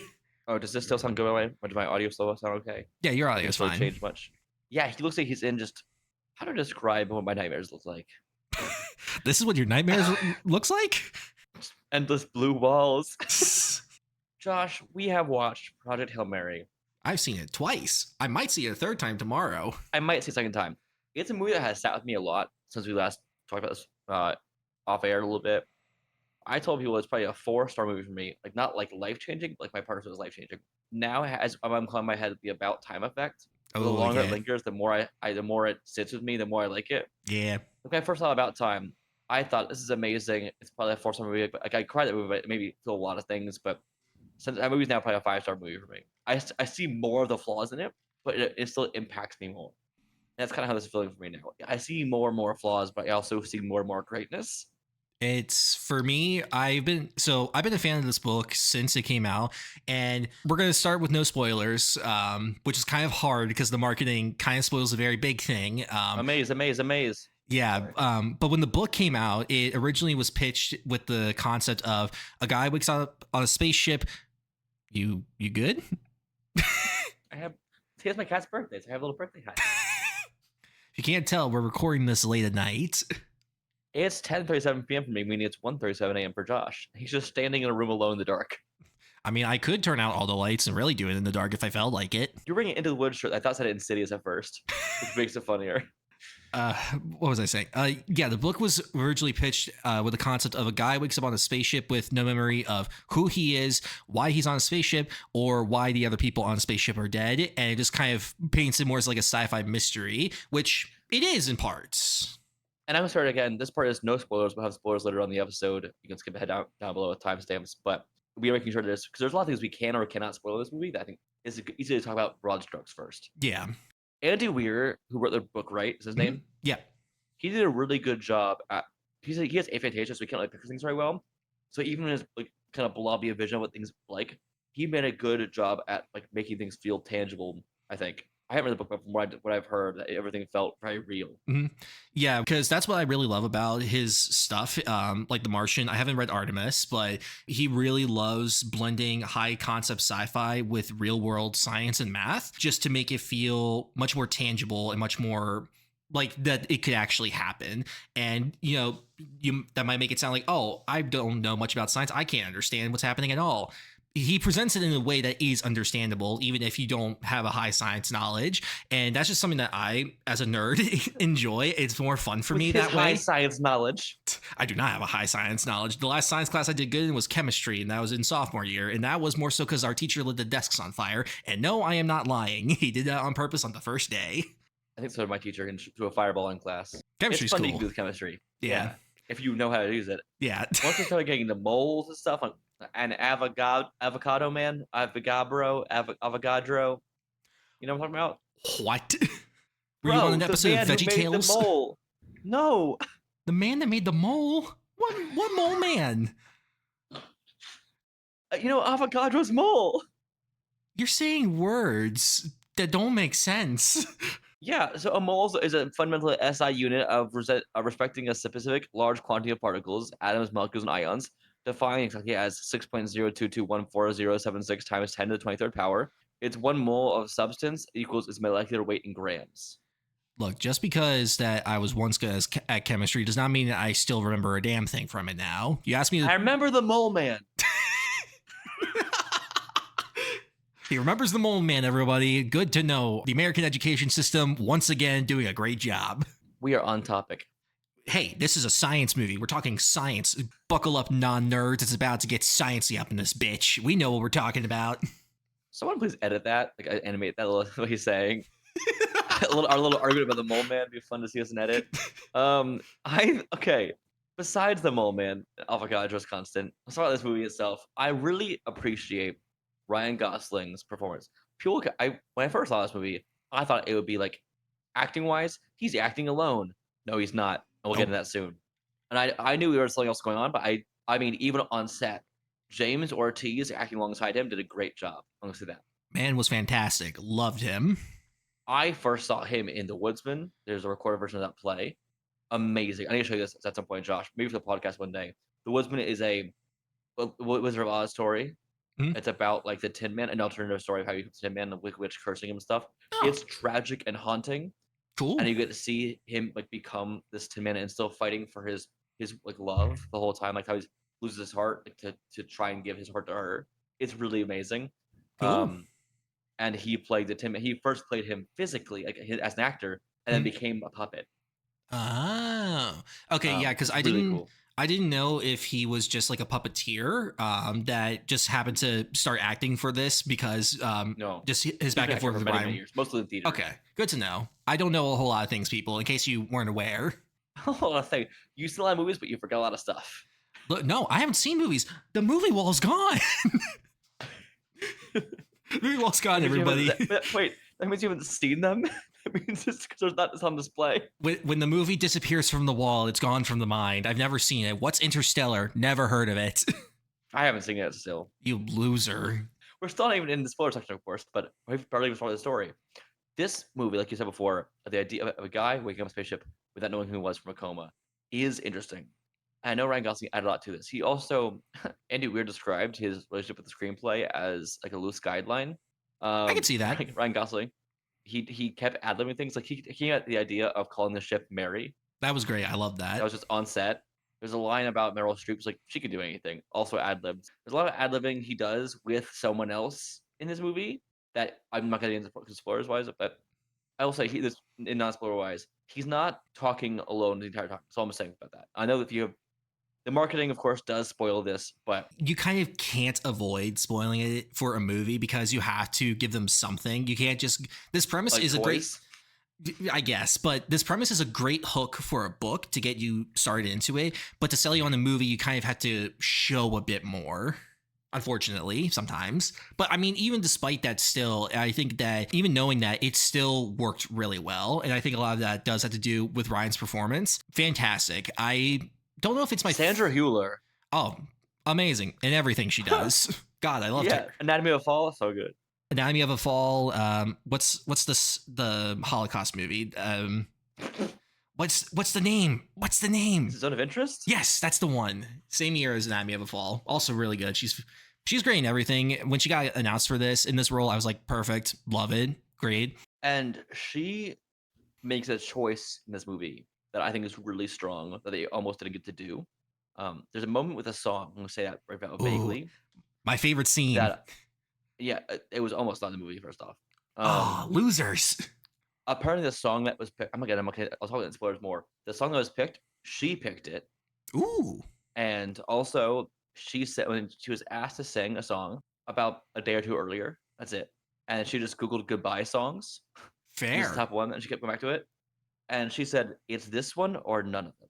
Look, if Sandra Hüller demands anything from me, I will say yes. They were worried because it's the song I chose expensive for rights. Oh no, poor Amazon! How dare they don't have money? They're so poor. How can they afford this? But it's on a short notice, making sure they can get it cleared is hard with Harry Styles. I know, but even still, it's still Amazon, and like this is made by the Spider-Verse guys, so like you're gonna be fine. It's funny that they're called the Spider-Verse guys for producing it because they didn't direct it. Well, they've also written both of them. Co-wrote, yeah, with other people too. But yes. It's funny looking at their filmography of like Lego Movie, 21, 22 Jump Street, Cloud the Chance Meatballs, and this as directors. Seeing this really makes me mad at Lucasfilm even more so now because I'm like, what in the fuck was their original version of Solo to have been so heinous to them that they were like, no, fire them before they finish it. We're going to spend the money to remake the entire thing and still deliver it in 6 months. Like, and then their next space movie is this. They've never had a bad release. And I'm just like, what was their... Because... People, when you make a movie, it's not like you just get a paycheck and then you just go fuck off and do whatever you want. You have to pitch an idea and you have to present what you're going to do. So it's not like what they wanted to do was a complete mystery to them. So I'm just like, what about it? What made them freak out? I have no idea. I want a YouTuber uncovering docuseries about this. I want a YouTuber. I want a YouTuber. Somebody mail me a YouTuber. Don't do that. That's a bad idea. That's illegal. Josh is demanding chopped up in a bag in a box. That's not at all what I said. He's saying he wants a body. No. Why would you say mail me someone? That's not a good thing to hear. I mean, I'm assuming there'd be dead in the scenario, because if you're mailing a live person, they'll be dead anyway soon. Either way, it's illegal, so don't do it. Josh says follow the law. Unless the law's unjust. Robin Hood style. All right. So this movie is fun. But specifically, I want to talk about, because Sanjay Hoover thing is great. The guy who played the CIA-ish guy, is that his name? The black guy with him? Yeah, he is in The Bear. He also was told originally it was going to be a much smaller role. They kept having fun on set. They kept making his role bigger. I love it. Hold on. I'm pulling it up, his name, because I forget, because I'm bad at my job. A job I don't get paid for. Yet. We'll see. Lionel Boyce. Yes, he was originally told that it might be a much smaller role, but because they kept having fun on set, they kept growing his role. And there's a moment, like there's in a Home Depot, and that is the dunking part is Carl, the actor's favorite scene in the movie for him to do. That was fun. And I just think it's fun that so many of the characters and actors are just having fun together, despite the very heavy nature of this movie. That is the thing that I really loved about this. It had a great balance. It never lost the sense of stakes, because it literally is world-ending stakes we are dealing with, but it still has so much fun and heart to it. It never gets down and depressing. And even with The Martian, it's a very similar thing of like, if he doesn't figure out how to survive, he's going to die, but there's still so much heart and humor to it. And I think that's one of my favorite aspects of Andy Weir's writing. And that's why I think Phil Lord and Chris Miller were the perfect people to make this, because they, in all of their stuff, they have that. Maybe not the 21 Jump Street movies, because those are very oddball screwball comedies. Give me one yay and one nay in a non-spoiler way of this movie. I don't know if I have a nay. Okay, let me think of a yay. Daniel Pemberton's score, really, really loved it. For those that don't know the name, he is the composer of the Spider-Verse movies. So he's done amazing stuff. And I really loved what he did with this. The Astrophage collection scene in the movie, loved that moment, both visually and musically. I guess if there is any nay, I think the pace of the third act resolution. Yeah. I think that is because it kind of has two, which isn't necessarily a bad thing, but it does kind of feel like kind of a left turn, which is how it is in the book. But when you're reading a book, you can see how many pages you have left. But in the movie, it's a little bit different. And I think if they had paced it just a little bit differently, it could have like just been like perfect. I mean, it doesn't bother me that much, but I can understand how it would, bother some other people. I'm gonna give one EA for the visuals alone, first off, and the tangibility of everything. Everything feels real, and you could touch it. Yes. And part of that is because for a lot of times you could just touch on everything on set. Yes. But the visuals, there's a moment, some greens and some reds and things on screen in some fun ways. I'm not gonna say how it happens, but So Josh knows good. what I'm referring to it now, and So most good. audience probably does as well. That's a pretty good EA for me. But a pretty interesting nay, I'd say, is again toward the end-ish. There's a lot of pretty just glossed over sciencey stuff. They just kind of just talk through. I'd rather see him do more stuff. So there's time allotted in different ways I think could be changed in the movie. Like a lot of the Earth stuff is really good, but it was never really clear to me how much of memories he was getting back at any point. Yeah, I can understand that, because in the book, whenever he would have memories, it would be either a different chapter or like it would be a clear divide in the chapter of when it goes back to the past. And as for the science stuff, I do understand it. I do kind of agree, because I do think in The Martian, that one, they get a lot more nitty and gritty with explaining the science of how he can Especially survive. because the other entity or thing he is not always alone with I'm trying to be as non-spoiler as possible with this part. There's a moment near the end where there's science that should involve another creature thing that is just not around for it. And I wish that it was more involved there as well.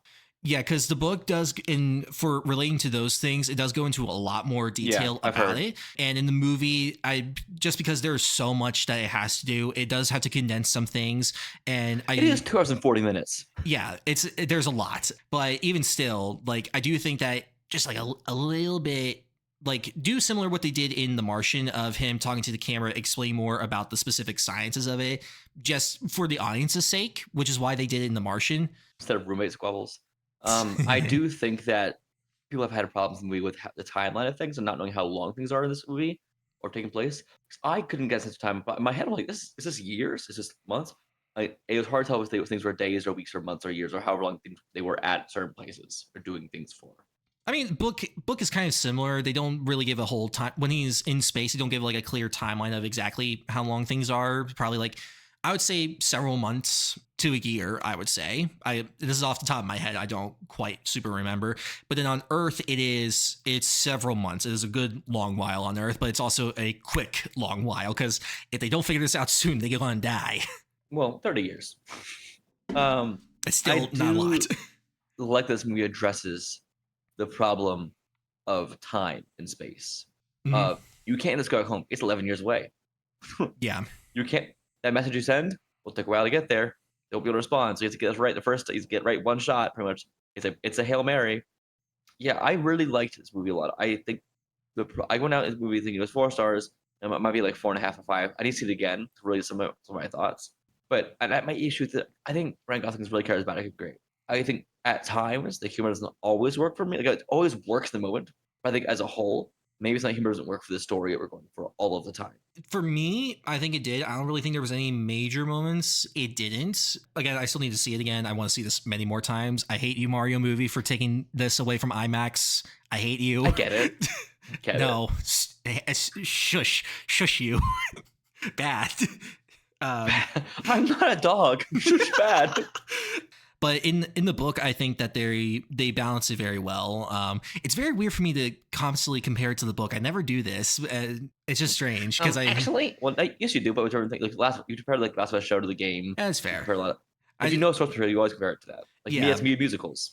Yeah, I usually try to allow the movie itself to stand on its own. I mean, even with it does like compared to many other book to film or book to show adaptations, this is like almost pitch perfect. It gets almost absolutely everything right. It cuts out stuff that, you know, it doesn't lose a lot by cutting it out. There's a wild thing that does happen in the Earth thing that they cut out that I feel like if they kept that in the movie, that would have been harder to follow. People also love the audiobook a lot because Ray Porter, who voiced Darkseid in Euxis in Zack Snyder's Justice League, does the audiobook. Oh, that's fun. And so people really wanted Ray Porter to voice the other thing in this movie because he does a really fun voice for it. Oh, okay. I was like, his Darkseid voice is pretty deep. I don't know if that would fit for that. He's a voice actor. He's not just doing that voice the whole time. Yeah, only the one voice. He does actually have a cameo when they're going through different voices for things. His voice is one of the options. Oh, that's fun. I like that. If you like the movie Arrival, this movie will be for you. At least a lot of the movie itself will be for you. That's true. Yeah, that is actually true. There's a big section of the movie to me that is just Arrival, and it works so well. Yeah, I did not think about that, but yeah. In the recruiting phase of the movie of just someone who's good at something, bring him in, as well as the later on.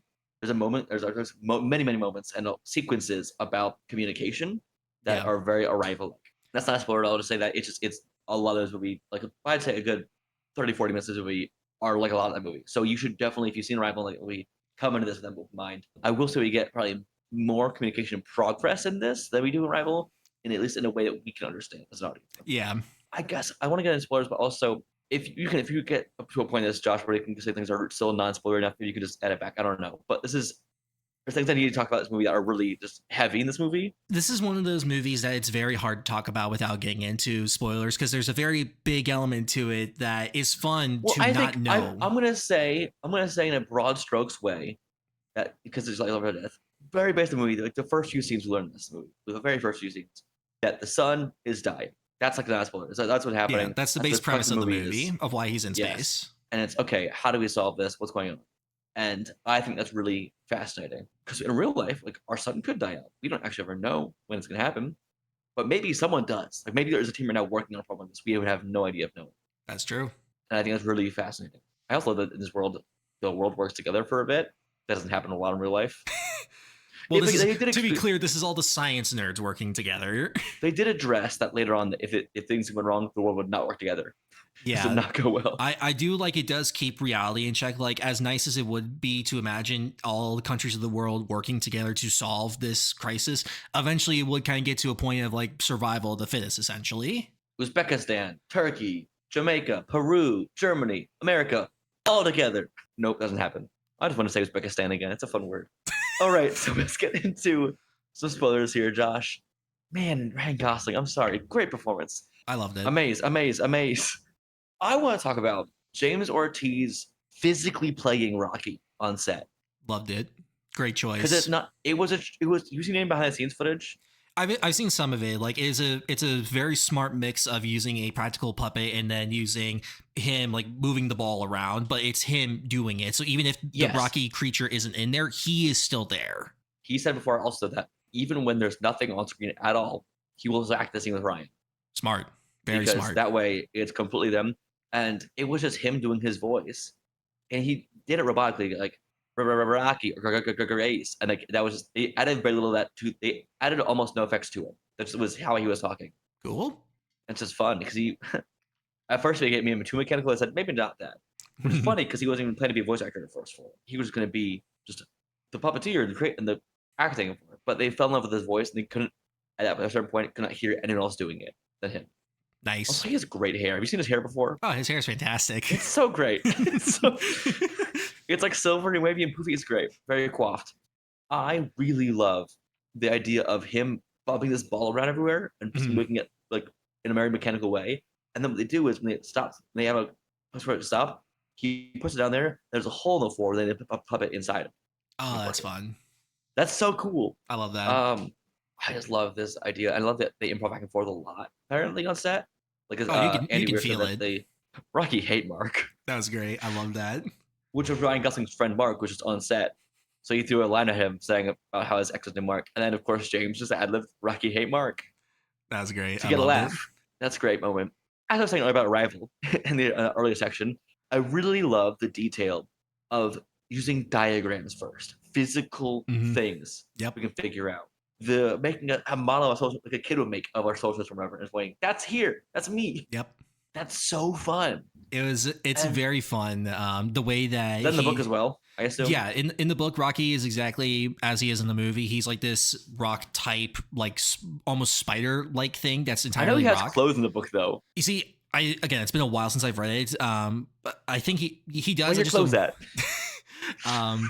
But yeah, because I love it in the book when he describes the way he talks as kind of like musical notes, essentially, of like a waveform of like notes. Interesting. Because when you're reading the book, it shows up as like musical notes, and that's kind of how he's able to start deciphering when they go through like different words, and he's putting it through like this translator that he makes, and the way that they build up the language is very well done. And again, even if you don't know how this shit works, like he writes it in a way that makes it engaging to read and also to learn, essentially. And again, in the movie, they do it fantastically. I love the way that they did it. Trying to figure out one word. I like his 2 laptops duct taped together. Yeah, for his system. Love it. I love the idea of it's now technology. It's not like it's some crazy thing. It's just what we have. What our shuttle will look like. When he says, "Computer, turn the shields on." We don't have shields. What? It's a funny moment to me. He doesn't know where he is or who he is still. He's like, am I on Star Trek? What's going on? Like, I don't understand this yet. That's just fun to me. And alongside the same thing about the duct tape or the laptops, whatever, the one word at a time, trying to figure out word for word things. Because I'm sure grammatically it would not be the same thing, but it can get a gist enough of something together where it can maybe he could code in language be okay, maybe arrange these lines like this if it means this. That's pretty much what he does in the book. That's kind of how they go about it, of him figuring it out. So like again, it's not like the most perfect translation, but it's a system that they are able to work through. And as we see, dirty. Riot's room so messy. Dirty question. And then like I love that scene so much. I love Rocky. He's great. But in the end, when he's on Rocky's planet, he doesn't need it anymore because he's been with him for presumably years at this point and just knows how he like can hear him. You didn't pick that up, that he didn't have his translator. I saw that first watch. It was late, and then I saw Ian Owsley outside the theater from after last year in live action. Yeah, so because in the end he doesn't need a translator anymore, but when he's teaching that class to the like Rocky's species, he has a translator, but it's for them so that way they can understand him. You didn't comment on the fact that I saw Ian Owsley from After Last Airbender. He plays live action Sokka. I don't know the. He was in my same showing with me at the theater. That's cool. I'm watching like, oh my god, that's fake Sokka. I hope you said that to his face. I really hope you did. No, I did not. Okay, no offense to any actors in that show. That's not about you. I'm sorry. God, this movie's fun. It's really fun And people say it's not. I've heard the argument that it's really hopeful, that it's really depressing both ways. I'm like, I think it's both. It knows how to balance it. My thing is, the whole time I'm thinking about, how did we convince him to go on this ship? And that they is didn't. no. And I think that moment is so fucked up. It's really fucked up. But Does he remember that at some point? It's unclear to me still if at the end he remembers that. Yeah, so it happens around the same point in the book. Like he gets a flashback to when he remembers. And this is what I really love about Sandra Hüller's interpretation of the character. She adds a lot more humanity to it, but it's a lot more like subtle. Like when she is like, I'm sorry, I have to. It's either you or the rest of the world. I'm sorry, I'm choosing the rest of the world. You'll find someone else. I found someone else. Yeah, and but in the book, because of her character, she's just like, yeah, I'm one track mind. Like we have to do this or else. And so it comes across very cold in the book, but it's makes sense. And it's a very depressing moment. It's a very dark moment, but it's a moment that makes sense. But that's what I really love about Sandra Hüller in this is that she's a very similar one track mind, but you can tell like it is eating away at sight of her of what she has to do to make everything work. And especially that moment, because she does like him. She does like being around him and like what kind of a person that he is. She doesn't want to do this to him, but she has no choice. It's because if she doesn't do this, then it's all for nothing. I think it's also one of my biggest problems in the movie in the same scene, though. Unfortunately, do get a bit too comedic with when he runs away and stuff and screaming like a little girl. Like I think it doesn't always work. Am I crazy? What I remember is I remember him like running around and just kind of evade them. It comes across cartoony to me. There's only one moment, and it's like when he gets back into a corner, he like kind of like jumps and like crawls onto like a storage container to like get away from. So like that can come across as comedic, but I think that was the only moment of that that was comedic. Moments or a few moments in this movie where I think comedy does not work for the sense of the scale we're going for. That's just one of those moments for me personally. I can see that. And in the book, am I right? I read this one online. I've not read the book myself though. Did they cut him out begging more? Because I know that he was like pleading to her more. Yes. I'm trying to pleading to Mo. Because from what I remember in the book, and I could be wrong in how I'm remembering this, it's a similar thing of like where she gave him like a certain, or maybe I can't remember because like after the scientists die in the explosion, I don't think that they had like that boardroom meeting to like tell him like, hey, you're gonna do this. I think it was just kind of like she like had made mention of it and it was just like, I'll give you like an hour or so to think about it. It was a small frame of time. And then once that time was up, she kind of bombards him at his place where he's staying on the campus that they're doing all their work at. And it's the same scene, but he doesn't really get a chance to run away. It's just kind of like, here's the doctor, here's the shot. Peace, my guy. I love this movie also. He got this job from a really wrong hot take. It was great. I loved it. It was so funny. His reaction to it was great. Well, because like the idea of your theory, is it true? So it's on this time, let's just ask the guy who had this theory. Maybe he's right. And he's still wrong. But they keep him on a little longer, just long enough for him to realize, I can breed them, maybe I'm smart. Even though I've been thinking the book, other people found out first, but he still found out also, proving he's still qualified enough. He wasn't the only one that was looking at them. Right. There were other people that were looking at it as well, but it was once he was figured out how to breed them that got him to be brought onto the project. I like the moment of the boardroom meeting where he's explaining the breeding process, and then he's like making a reference to a song, and like the guy like replied to it. That's a good moment. I love it. It's fun. This movie is depressing and fun. Yeah, that's a weird combination. It's a weird combination. Like you wouldn't think with like the world-ending stakes that it has. That again is kind of grounded in real science, not in like how it's dying, because we don't know if astrophagy is a real thing. I did want Rocky to die at the end. You did want him to? Nah. I think the fake out deaths like twice was a lot to me. Twice? Yes, because it was the first time of in the ship he calls out his thing to get Ryland Grace out and over and help him. Oh, second time. Are you talking about like when he's gone? Already flown away. Yes. Oh no, that wasn't a fake out. That was like if he doesn't get to him in time, eventually in like 60 years or so, he'll die. In the movie, it seemed like it was more immediate. I can't say like to me. It was just like he's going to die if I don't do something, but it's not an immediate thing because it takes him like a month to get out to him. Sure. That again, the timeline of this movie is not super clear. I personally thought doing he's dying, he's alive to if I don't do this, he'll die again I didn't love that. Here's how I saw that moment and why I think the two epilogues works is that it's a reflection of the choice that he had on Earth, but it wasn't really. I like the moment on its own. I like it a lot. I just think that both the maybe death things do not work both ways to me. That's all I'm saying. I think it works. I think giving him a choice where he can actually make a choice of like, do I go home or do I do the right thing and go save my friend? And instead of taking the coward's way out like he did on Earth, he's like, fuck it, I'm going to go save my friend. This will screw me, but at least he'll get to live. I love early on, or earlier than that, like not really, earlier than that, I thought grace make peace. That's just something you say. Great moment. Loved it. Yeah, the idea of what if I give you some of my astrophage to get out? It's such that moment is really good. And he'll say, I just go home 11 years later. I'm like, oh my God, which I guess it makes sense in his lifespan or whatever. Yeah, because he and his mate have been together for like 160 years. Like these guys Not live enough. A long time. Oh, that was heartbreaking. Love it. James Ortiz, you awesome dude. I want to say right now also, did you get that Adrian was a Rocky reference to the movie? Because I didn't. Yeah. Because I haven't seen Rocky, any of the Rocky movies or Creed movies. I found out on TikTok today that someone asked a question, do you understand my reference to that movie? I'm like, no. I always thought Adrian was a fun name. I don't think I picked up on it when I read the book the first time, but then in the movie, he shows Rocky, the first Rocky movie, and that's when right. He called it Adrian. I'm like, oh, that's fun. That's clever. I want to know logistically how that visual room works. And that's a dumb question. Because how much stuff is loaded on there? Is it because he doesn't have internet? So in the book, all the computers, laptops, everything is literally loaded with everything. Everything on the internet, every database, every... How does that work? A lot of terabytes. A lot of terabytes. Because they explain it of like... He's causing our water shortage on Earth with data centers in the AI. But they explain it of like, because they don't know what exactly or what astrophage is doing. So they're like, we're giving you every piece of information that has ever been, so you can look up literally everything. Because you can't get Wi-Fi out in space, as far as I'm aware. Damn it.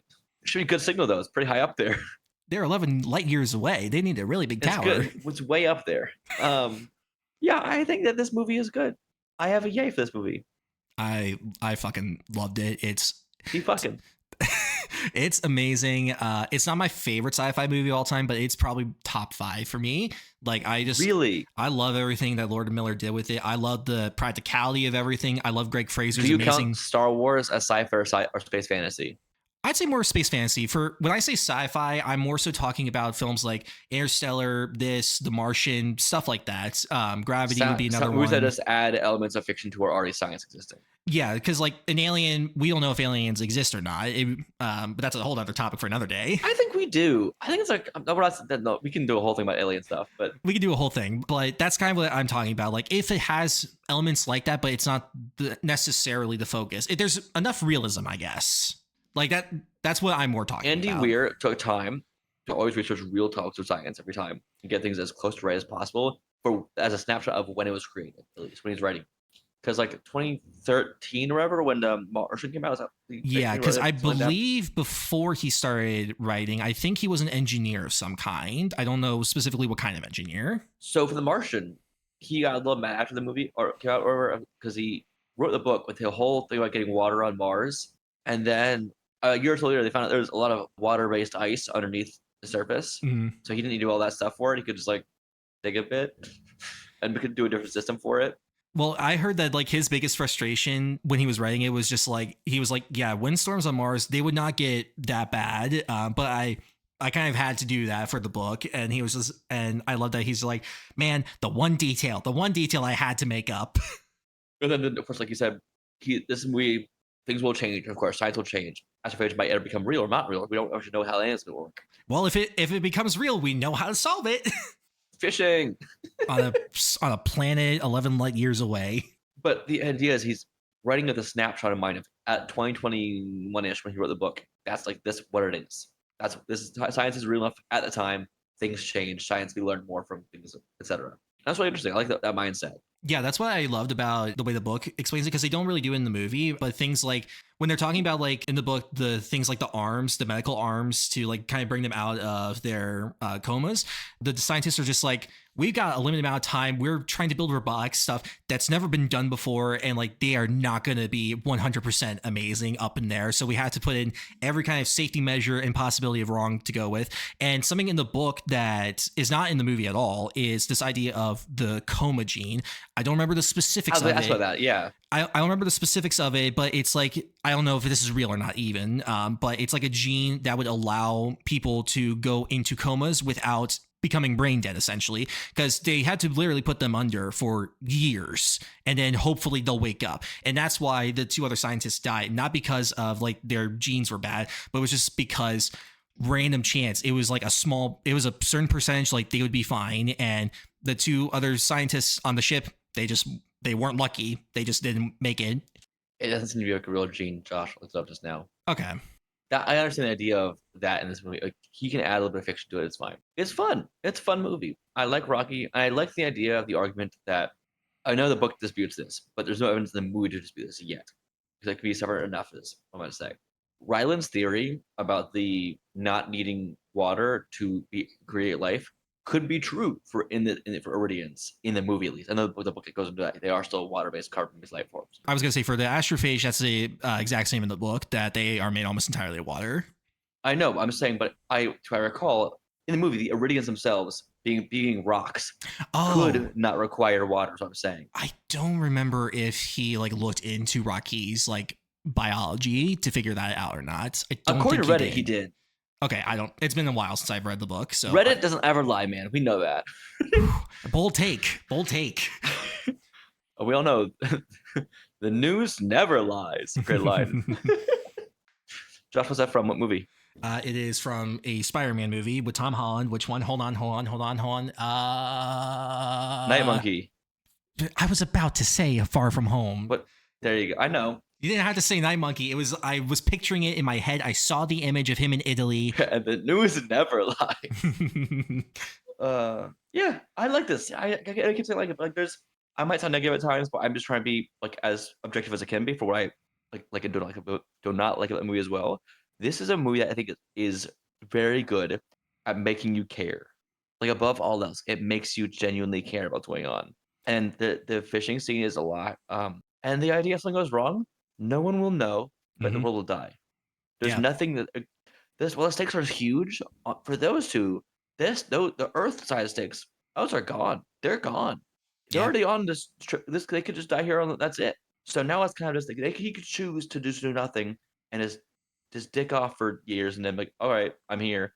He could choose to do that, but he still fights anyway, and that's so cool to me. Yeah, and when he makes that choice in the end to save Rocky, like he still sends his stuff home, but he's like, because he doesn't have any guarantees that Rocky can let him live on his planet. Like that was never a thing that was ever brought up. So he's just like, I'm gonna potentially sacrifice myself so that way my friend and his people can live. Like I know my people are gonna be fine.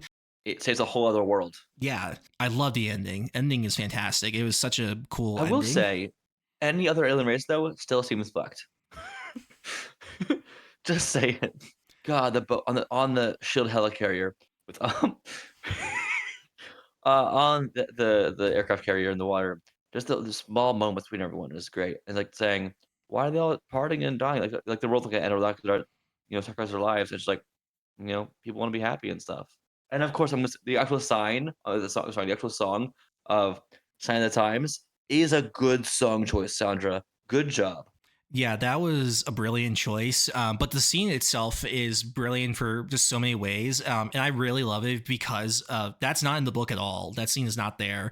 That's why it was not, or debating on even doing it or not.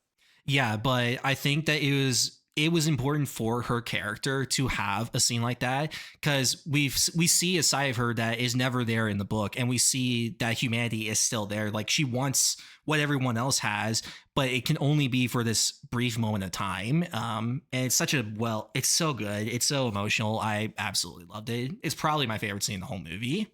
And people have said that song that was hard for him to get in the first place is now being an anthem of the film. And that song has not left my head since I saw it. Oh yeah, I've been listening to it a lot since the movie. I listened to just Harry's version of the original song. Yeah.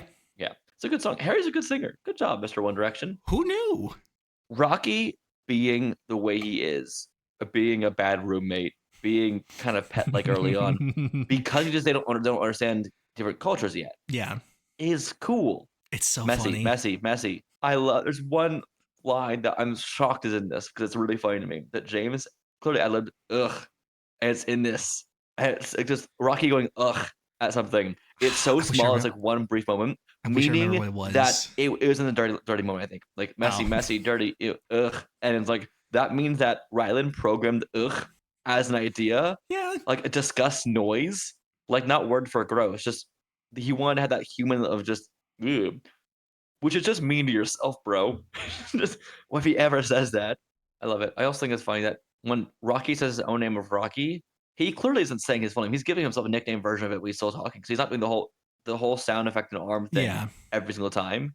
I think so. Even he gave himself a nickname of himself to make it faster for the computer to read it. And the small details are fun.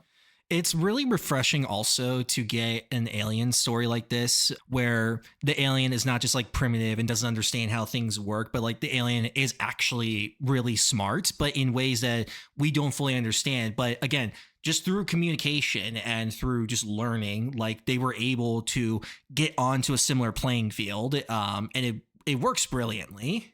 I will say, I know that again. I keep saying I had nothing from the book. I haven't read the book, but again, I'm on Reddit a lot. I'm on Twitter a lot. Like people post. I go look at like book pages of things to see if I can get a better understanding of some things from the movie. Supposedly, correct me if I'm wrong, that the astrophage, whatever, what the fuel thing for Rocky wasn't quite a problem for travel. He didn't understand relativity.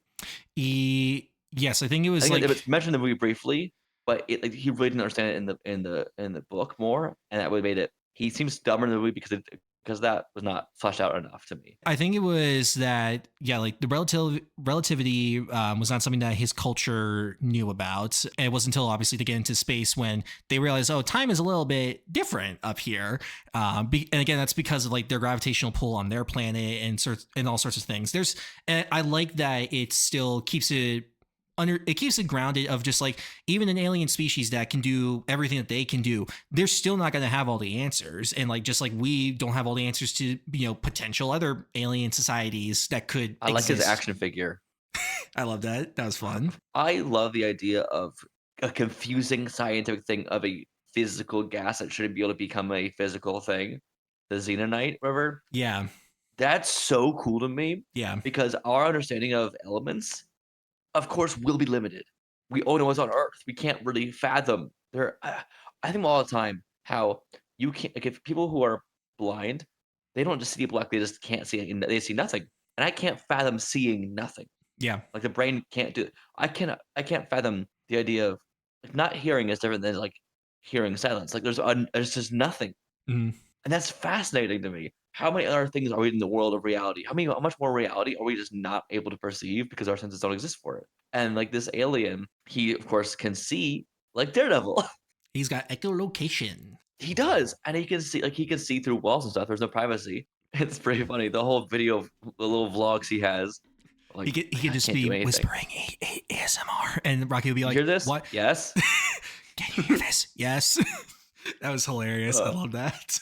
There is also something. I can be mostly good when I'm reading a book of imagining something, but with the way that Andy Weir described Rocky's ship, I had no fucking idea of like what that was really looking Neither like. did Andy Weir though. Cool, because when I see the movie, I was just like, that's not at all what I thought that was. Holy hell, that's a really fucking cool design. So he left all the designs to the production team pretty much because he can't. His invitation. He cannot picture Mhm. things he's writing. He thinks like he sees in blob. Like he sees Ryland as kind of stuff blobby man versus a blobby world and a world of blobs. And that's I think I have a level and it's not that bad, but I have like things that are hard to picture something crystal clear or just hard to hold the image in my head. Mhm. But I think it's really fun to me because he's like, oh, that's what it looks like.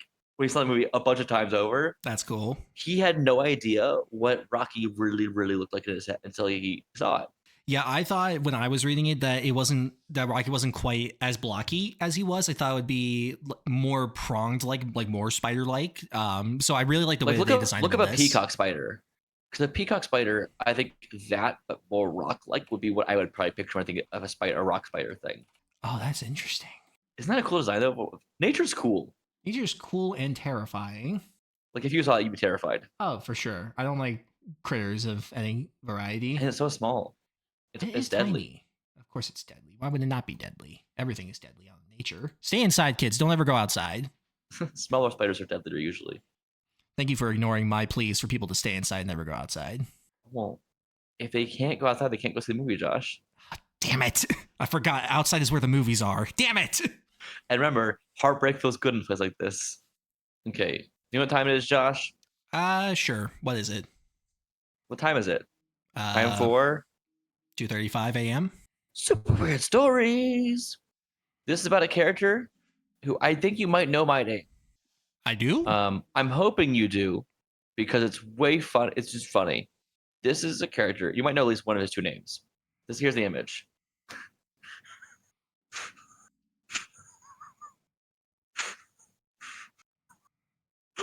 You think I know this freaky little fuck? Why is the Lucky Charm leprechaun holding a gun? Ooh, you're close. The leprechaun. What else wears green and has a kind of hat and outfit? An elf? Why is Buddy the elf holding me up? An elf with a what? A gun? A revolver? That's the character. Elf with a gun. How would I know this? How would I know this? You could I think at least piece together a name by looking at it. I thought you meant I knew the character, not I could just guess the name. I feel like you've heard the name before. No! So his name is Melf. God damn it. I love and hate life. The elf with a gun was an entity of unknown origin who used a variety of bizarre disguises to murder seemingly random people for no apparent reason. At all over a period of several months. His path almost crossed that of the defenders a few times. Notice how it didn't. This is not newsworthy yet. But they never actually met him or learned of his activities. Thank you for that sentence. It's not helpful at all. How could he be murdering people for months on end and nobody notice? I feel like it'd be noticeable if a little elf man with a revolver was killing people. He was first seen in a trailer park in California. I guess that you would stick out a bit. Leads me to believe this could just be a washed-up celebrity going crazy, Josh. I mean, I guess. When did this character first appear in comics? Well, I'm getting to it. Take a guess. Do you know anything about eras of comics? Like the Golden Age, Silver Age, Bronze Age, Dark Age, like that? The Silver Age was like the 50s to 60s. Golden Age was 70s to 80s. And then I guess the Bronze Age. When was the Bronze Age? What do you think he belongs in? He looks like he belongs in the trash. I guess I'll go for Silver Age. He fits the craziness of that era. Golden, baby. This is a 70s guy. I guess if Big Wheel could be in the 70s, then I guess this guy could be too. This was created by Steve Gerber and Sal Buscema, who I thought said Steve Buscemi at first. I mixed the two names together. If it was created by Steve Buscemi, I believe. So he was first seen in a trailer park in California, where he knocked on the door of Tom and Linda Pritchett, and seemingly, presumably, killed them both. He next appeared in Las Vegas, where he killed Charles and Francis Lester. Then, disguised as a Native American shaman, he killed a couple named Sally and Stu.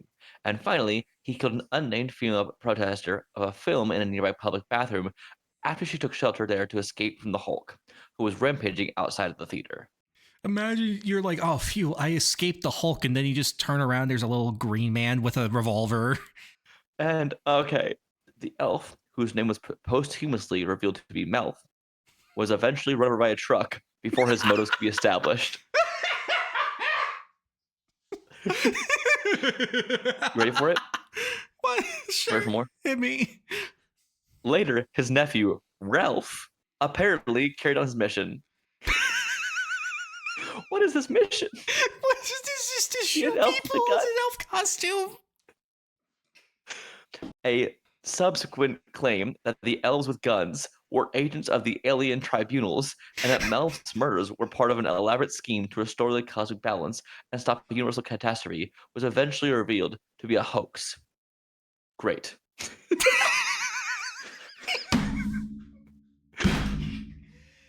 As of yet, the truth about the elf with the gun remains a mystery. Kids, don't do drugs, because this is what will happen if you do drugs. I love that it starts with saying, he almost met the defenders. It never happened. That's not noteworthy. That's like saying he almost met the Avengers. He didn't. You could say that about any superhero. Did any superhero stop him at any point? Or was it just the truck? I have 6 images of Melf on the database of Marvel.com, I think. Why was it that getting hit by a truck the thing that ended his career? Why he's in a comic book? What is he in? Hold on. Whose comic series was he in? Do you want to know? Please. My computer's freezing. This is a bad time to freeze. Oh my. My computer's stuck on me looking at Melf in the face with a gun pointing at me. Computer's telling you don't go down this rabbit hole. You'll regret it. Oh boy. Okay, I don't think one of these stories has killed me like this in so long. It's just like that. He could have been an alien tribunal trying to stay causing universe. Nah, he wasn't. That was a hoax. It's a hoax. Hold on, was he an actual elf or was he just a little person? It's really unclear. Found out my headphones. From what I have so far. So just give me a second while Google Chrome wants to load again. Was he an elf or was he a little person? No one knows. He's ginger. He just showed up one day and started shooting some people. How did he pass for Native American shaman? I missed that part. He does not look like one. Do you agree? If there are any listeners that are of Native American descent, can you please answer this question about this character? Because, boy howdy, I don't think that he was Native American shaman. I don't think he was one of them. I think that might be another hoax of his. I would be looking up right now images and comics with him, but I can't open the internet now. Looking up pointy-eared boy with a gun. Okay, it's working now. You do this. I want this on my internet history. Okay, Josh, I had the information now. Do you want information? Please, I need it. I can't live without it. So he first appeared in Defenders, by the way. He almost met them, but he didn't. Here's some more imagery. No, you're not a man. I beg your pardon. You're an elf with a gun. You are just amazing. I felt like that was necessary to show you. It was. I love this. Oh my God. So much. How did you come across this? I've known about this guy for a long time. I'll be honest with you. And you only think to now share him and not tell me as one of the first ones. So he first appeared in Defenders number 25 in April 1975, and his death was in Defenders number 46 in that January of 77. His physical characteristics: he's male and his hair's red. So I don't even know how tall he is. So wait, is he an elf or not? I'm working on it, Josh. I feel like this would be one of the first things that would come up. We don't know much about him in general. They can't keep saying that. Look, I'm not a god. I can't just give you the elf information. I thought there was like a Marvel Wikipedia that explained this. That's what I'm on. I didn't know a lot about him. Marvel.com itself is confused. He just showed up we didn't draw him. He just showed up. Eventually we drew a truck and that did the job. So it is fascinating to me that I'm looking right now at a synopsis for his first appearance, where the son of Satan and Power Man are transported via Clea's magic eye of Agamotto to capture Defenders. And stuff is going crazy. Sorry, your face. That's so much information so fast. Do you want more about that first appearance? I'm focusing on the elf. Putting out other stuff is just going to break my brain. Focus on the elf man. I'm desperately trying to, and it's difficult. It can't be that difficult. Here's the thing. He first appeared in The Serpent Shed Its Skin. Was Defenders number 24. Okay. Here's the synopsis. I need to, because this order of events don't make sense. Hit me. Son of Satan and Power Man are transported via Clea's magic and the Eye of Agamotto to the location of the captured Defenders to free them from captivity. Okay, it's not complicated yet. It's just things are happening to free the Defenders. Okay? So much. That's so much. It's happening. No, okay. The details don't matter here. Meanwhile, a blind Hulk and Daredevil continue to battle the Sons of Serpent to save Valkyrie with the help of Jack Norris. During the fight, the Hulk's vision returns, and Daredevil and Jack manage to battle the Serpents into retreat and save Valkyrie. That's the first. Okay, ready? Paragraph break. In a California trailer park, An elf with a gun kills a young couple. Paragraph break. Back to the Defender stuff. I don't know how this was relevant. So he literally just appeared in the comic. Nobody knows how, and nobody questioned it. They were like, "We can't get rid of it. We just have to keep it." Meanwhile, exploring from space, the Under Defenders. Yeah, it just goes from that to the elf back to the action. And I don't understand this. I need someone at Marvel from this time period to come on the podcast and explain this then to Defenders us. 31. So it's number 25, 31, 38, 40, 46, 124, and then Marvel Special number 5. He was in a special. Probably his son was. Ralph instead of Melf. Let's see if Marvel Special. Featured characters: the Demon, Starchild, the Cat, Space Ace, Hugs and antagonist, Hugs and Kisses. Okay, I'm not gonna get these characters for you. That's not important. According to the wiki page for this special, they don't mention Melf or Ralph, but he might be involved in the actual story itself, no matter what. Like he's referenced or something. Okay. I haven't read it. I don't know. It's not on Marvel Unlimited. I can't read it. Oh my god. This might rival The Swordsman in terms of insanity, but for completely different reasons. Hold on. I'm looking at this synopsis for this next issue he's in, and he's not in the synopsis, but he's mentioned as a notable character. So I'm guessing this is just like he's appearing. So like I said, there's no rhyme or reason. He just comes up, bam, gone again. And so he just given over. I wonder what it was like being in the 70s as a Defenders reader. Every few issues, like, what the fuck is happening? Back to it. Maybe there was a reason that the Defenders comic was not a super long-lived one at first. God, the 70s were a wild time for comics. The Defenders were mostly like Doctor Strange, Hulk, and like Valkyrie and stuff. It was not the current team we had. I forgot Doctor Strange was an original Defender. Yeah, and Valkyrie was a key member usually as well, and Nighthawk often was. So that was a team we had during this time. And I just love that Melf's son, Ralph, who we don't know who the mother is, carried on the mission. He's just got a kid. I don't know. Is Ralph still around? I'm going to call Ralph right now. Give me 1 second. Did they ever remember to draw the truck to kill Ralph? Do you want to see Ralph? Please, please. I need to see it. He's not in green. He's way more elfy and more comic-y. Okay, so Melf might be an actual elf then, because this guy looks more like an elf. Oh, interesting. On Ralph's page, he calls him his nephew. But on Melf's page, it's the son. What the hell is happening? So the only history of Ralph is the nephew of Melf, the original elf with a gun. Ralph was seeking vengeance for his uncle's accidental death. Did he go kill the truck driver? I love he knows it was an accident, and he's like, I still gotta get my revenge. Does he shoot people with a revolver? Ralph has a possible son named Ralph. Oh my god, there's more. There's more. Do you want to see Ralph? Oh no. It's an elf with a rocket launcher. Did you say rocket launcher? I'm not kidding. That's how it's typed. Huh? Rocket doesn't start with H. I'm doing my best, Julius. So this is Ralph from Earth 616. They clearly are elves. Okay, so they are elves. We have confirmation now. They are in fact elves. And when I tell you, it's trademarked as Ralph, as a rocket launcher. I guess what it is called. So it's just a rocket launcher that he named after himself, essentially. That is literally what it is typed as on this Marvel page. This is a Marvel database. His history is on the anniversary of his great uncle's death, being Melf.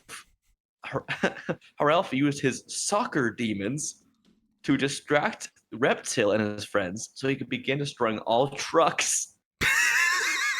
However, Reptile and Evil were able to use their superstar powers to defeat him. So this vendetta goes generations. This might be my favorite story I told you. I thought that it couldn't get more insane than Swordsman. I think it has become more insane than Swordsman because he wants revenge on all trucks. It's from your great uncle's accidental death and being run over. Oh my god, this is incredible. Are you a fan of the Melf storyline? Marvel, put him in a movie or give him a show. I don't care how. This would have been great for She-Hulk. He would have been. That would have been hilarious. And he should have been in She-Hulk, and he should have gotten run over by a truck.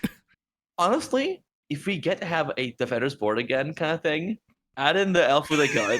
Just one random scene, never explain it, never show him again. In true fashion of the character, yes. It is comic accurate. Who would play Melf, Ralph, and Ralph on screen? That's a great question. I don't know. Make Melf Steve Buscemi. Yes, or just Charlie Cox again. God, this is amazing. This is wild. I thought that you were going to do something that would tie into Project Hail Mary. It's even funnier. This has no ties to it whatsoever. Want to get funnier? How? How is that possible? Ralph is recent. 2023. Beautiful. No, it's... Thank you for whoever brought him into this fold and made his goal in life to get revenge on all trucks. I love you. The best part of it was from Marvel Voices Infinity comic number 137 or number 37, and it was like a special thing. So yeah, beautiful. This is a series that involves like dinosaurs and reptiles and stuff, and also Ralph. And I meant pronouncing the H because it's spelled HRELF. I saw the number one quote for the page in the comic he first appeared in is "Let the games begin" from Ralph. Sure, Josh, where can people find you online? Oh Lord, I'm at YouTube, Josh Rudolph, same as Letterboxd, and Instagram at j_rudy16. You can find me at Sean.mov everywhere, and that's SEANDOTMOV. You also can follow the show at GeekSpeak Pod everywhere, pretty much, or you can email us at podgeekspeak@gmail.com, or join us on Discord for live talking about the show. And you can just send us your edits of Melf and Ralph and Lelf, wherever their names are. Not Lelf. I'm adding Lelf now, I guess. If you know the secrets of Melf, please let us know. We need to know what caused the truck to kill him. I just want to track down all his appearances now, like actual comics, and read them. Whoever created this character, please come on the podcast because we gotta know, was it cocaine or was it not? Either way, we need to know the method to your madness. Dude, I just want to know how we cut to him. Like, what is the actual transition? It sounds like there is a one. It's meanwhile in a California trailer park. Boom. It gives me the vibe of watching Super Friends and meanwhile Legion of Doom. It does. No, it's like it's a Family Guy cutscene 2 decades before Family Guy. Oh God. Do this more often of just on the fly randomness. This was great. Of what things I think about, of characters I know about my head or whatever. Nah, don't. I knew we had not much about him. I didn't know how little there was. I didn't know he had a family. That's the best part of this. And there's no women apparently. We don't know how they exist. There's just more of them. Well, Santa Claus exists and Elf exists in Marvel because Santa's a mutant. Was Melf one of his like head elves and then Santa like kicked him out for some reason? Hold on. I'm gonna Google Marvel Santa elves and see if they look similar. When did Santa become like a prominent like character in Marvel? Because I know that he's like one of the most powerful mutants. Early, because I see him alongside Art Style right now of like Giants Head X-Men, so he's been around a while. So Santa Claus, I could probably do a whole episode about that one also. He first appeared in 1944. Oh wow! I don't know I don't know if that's when he was Santa Claus appearing or like he actually became, yeah.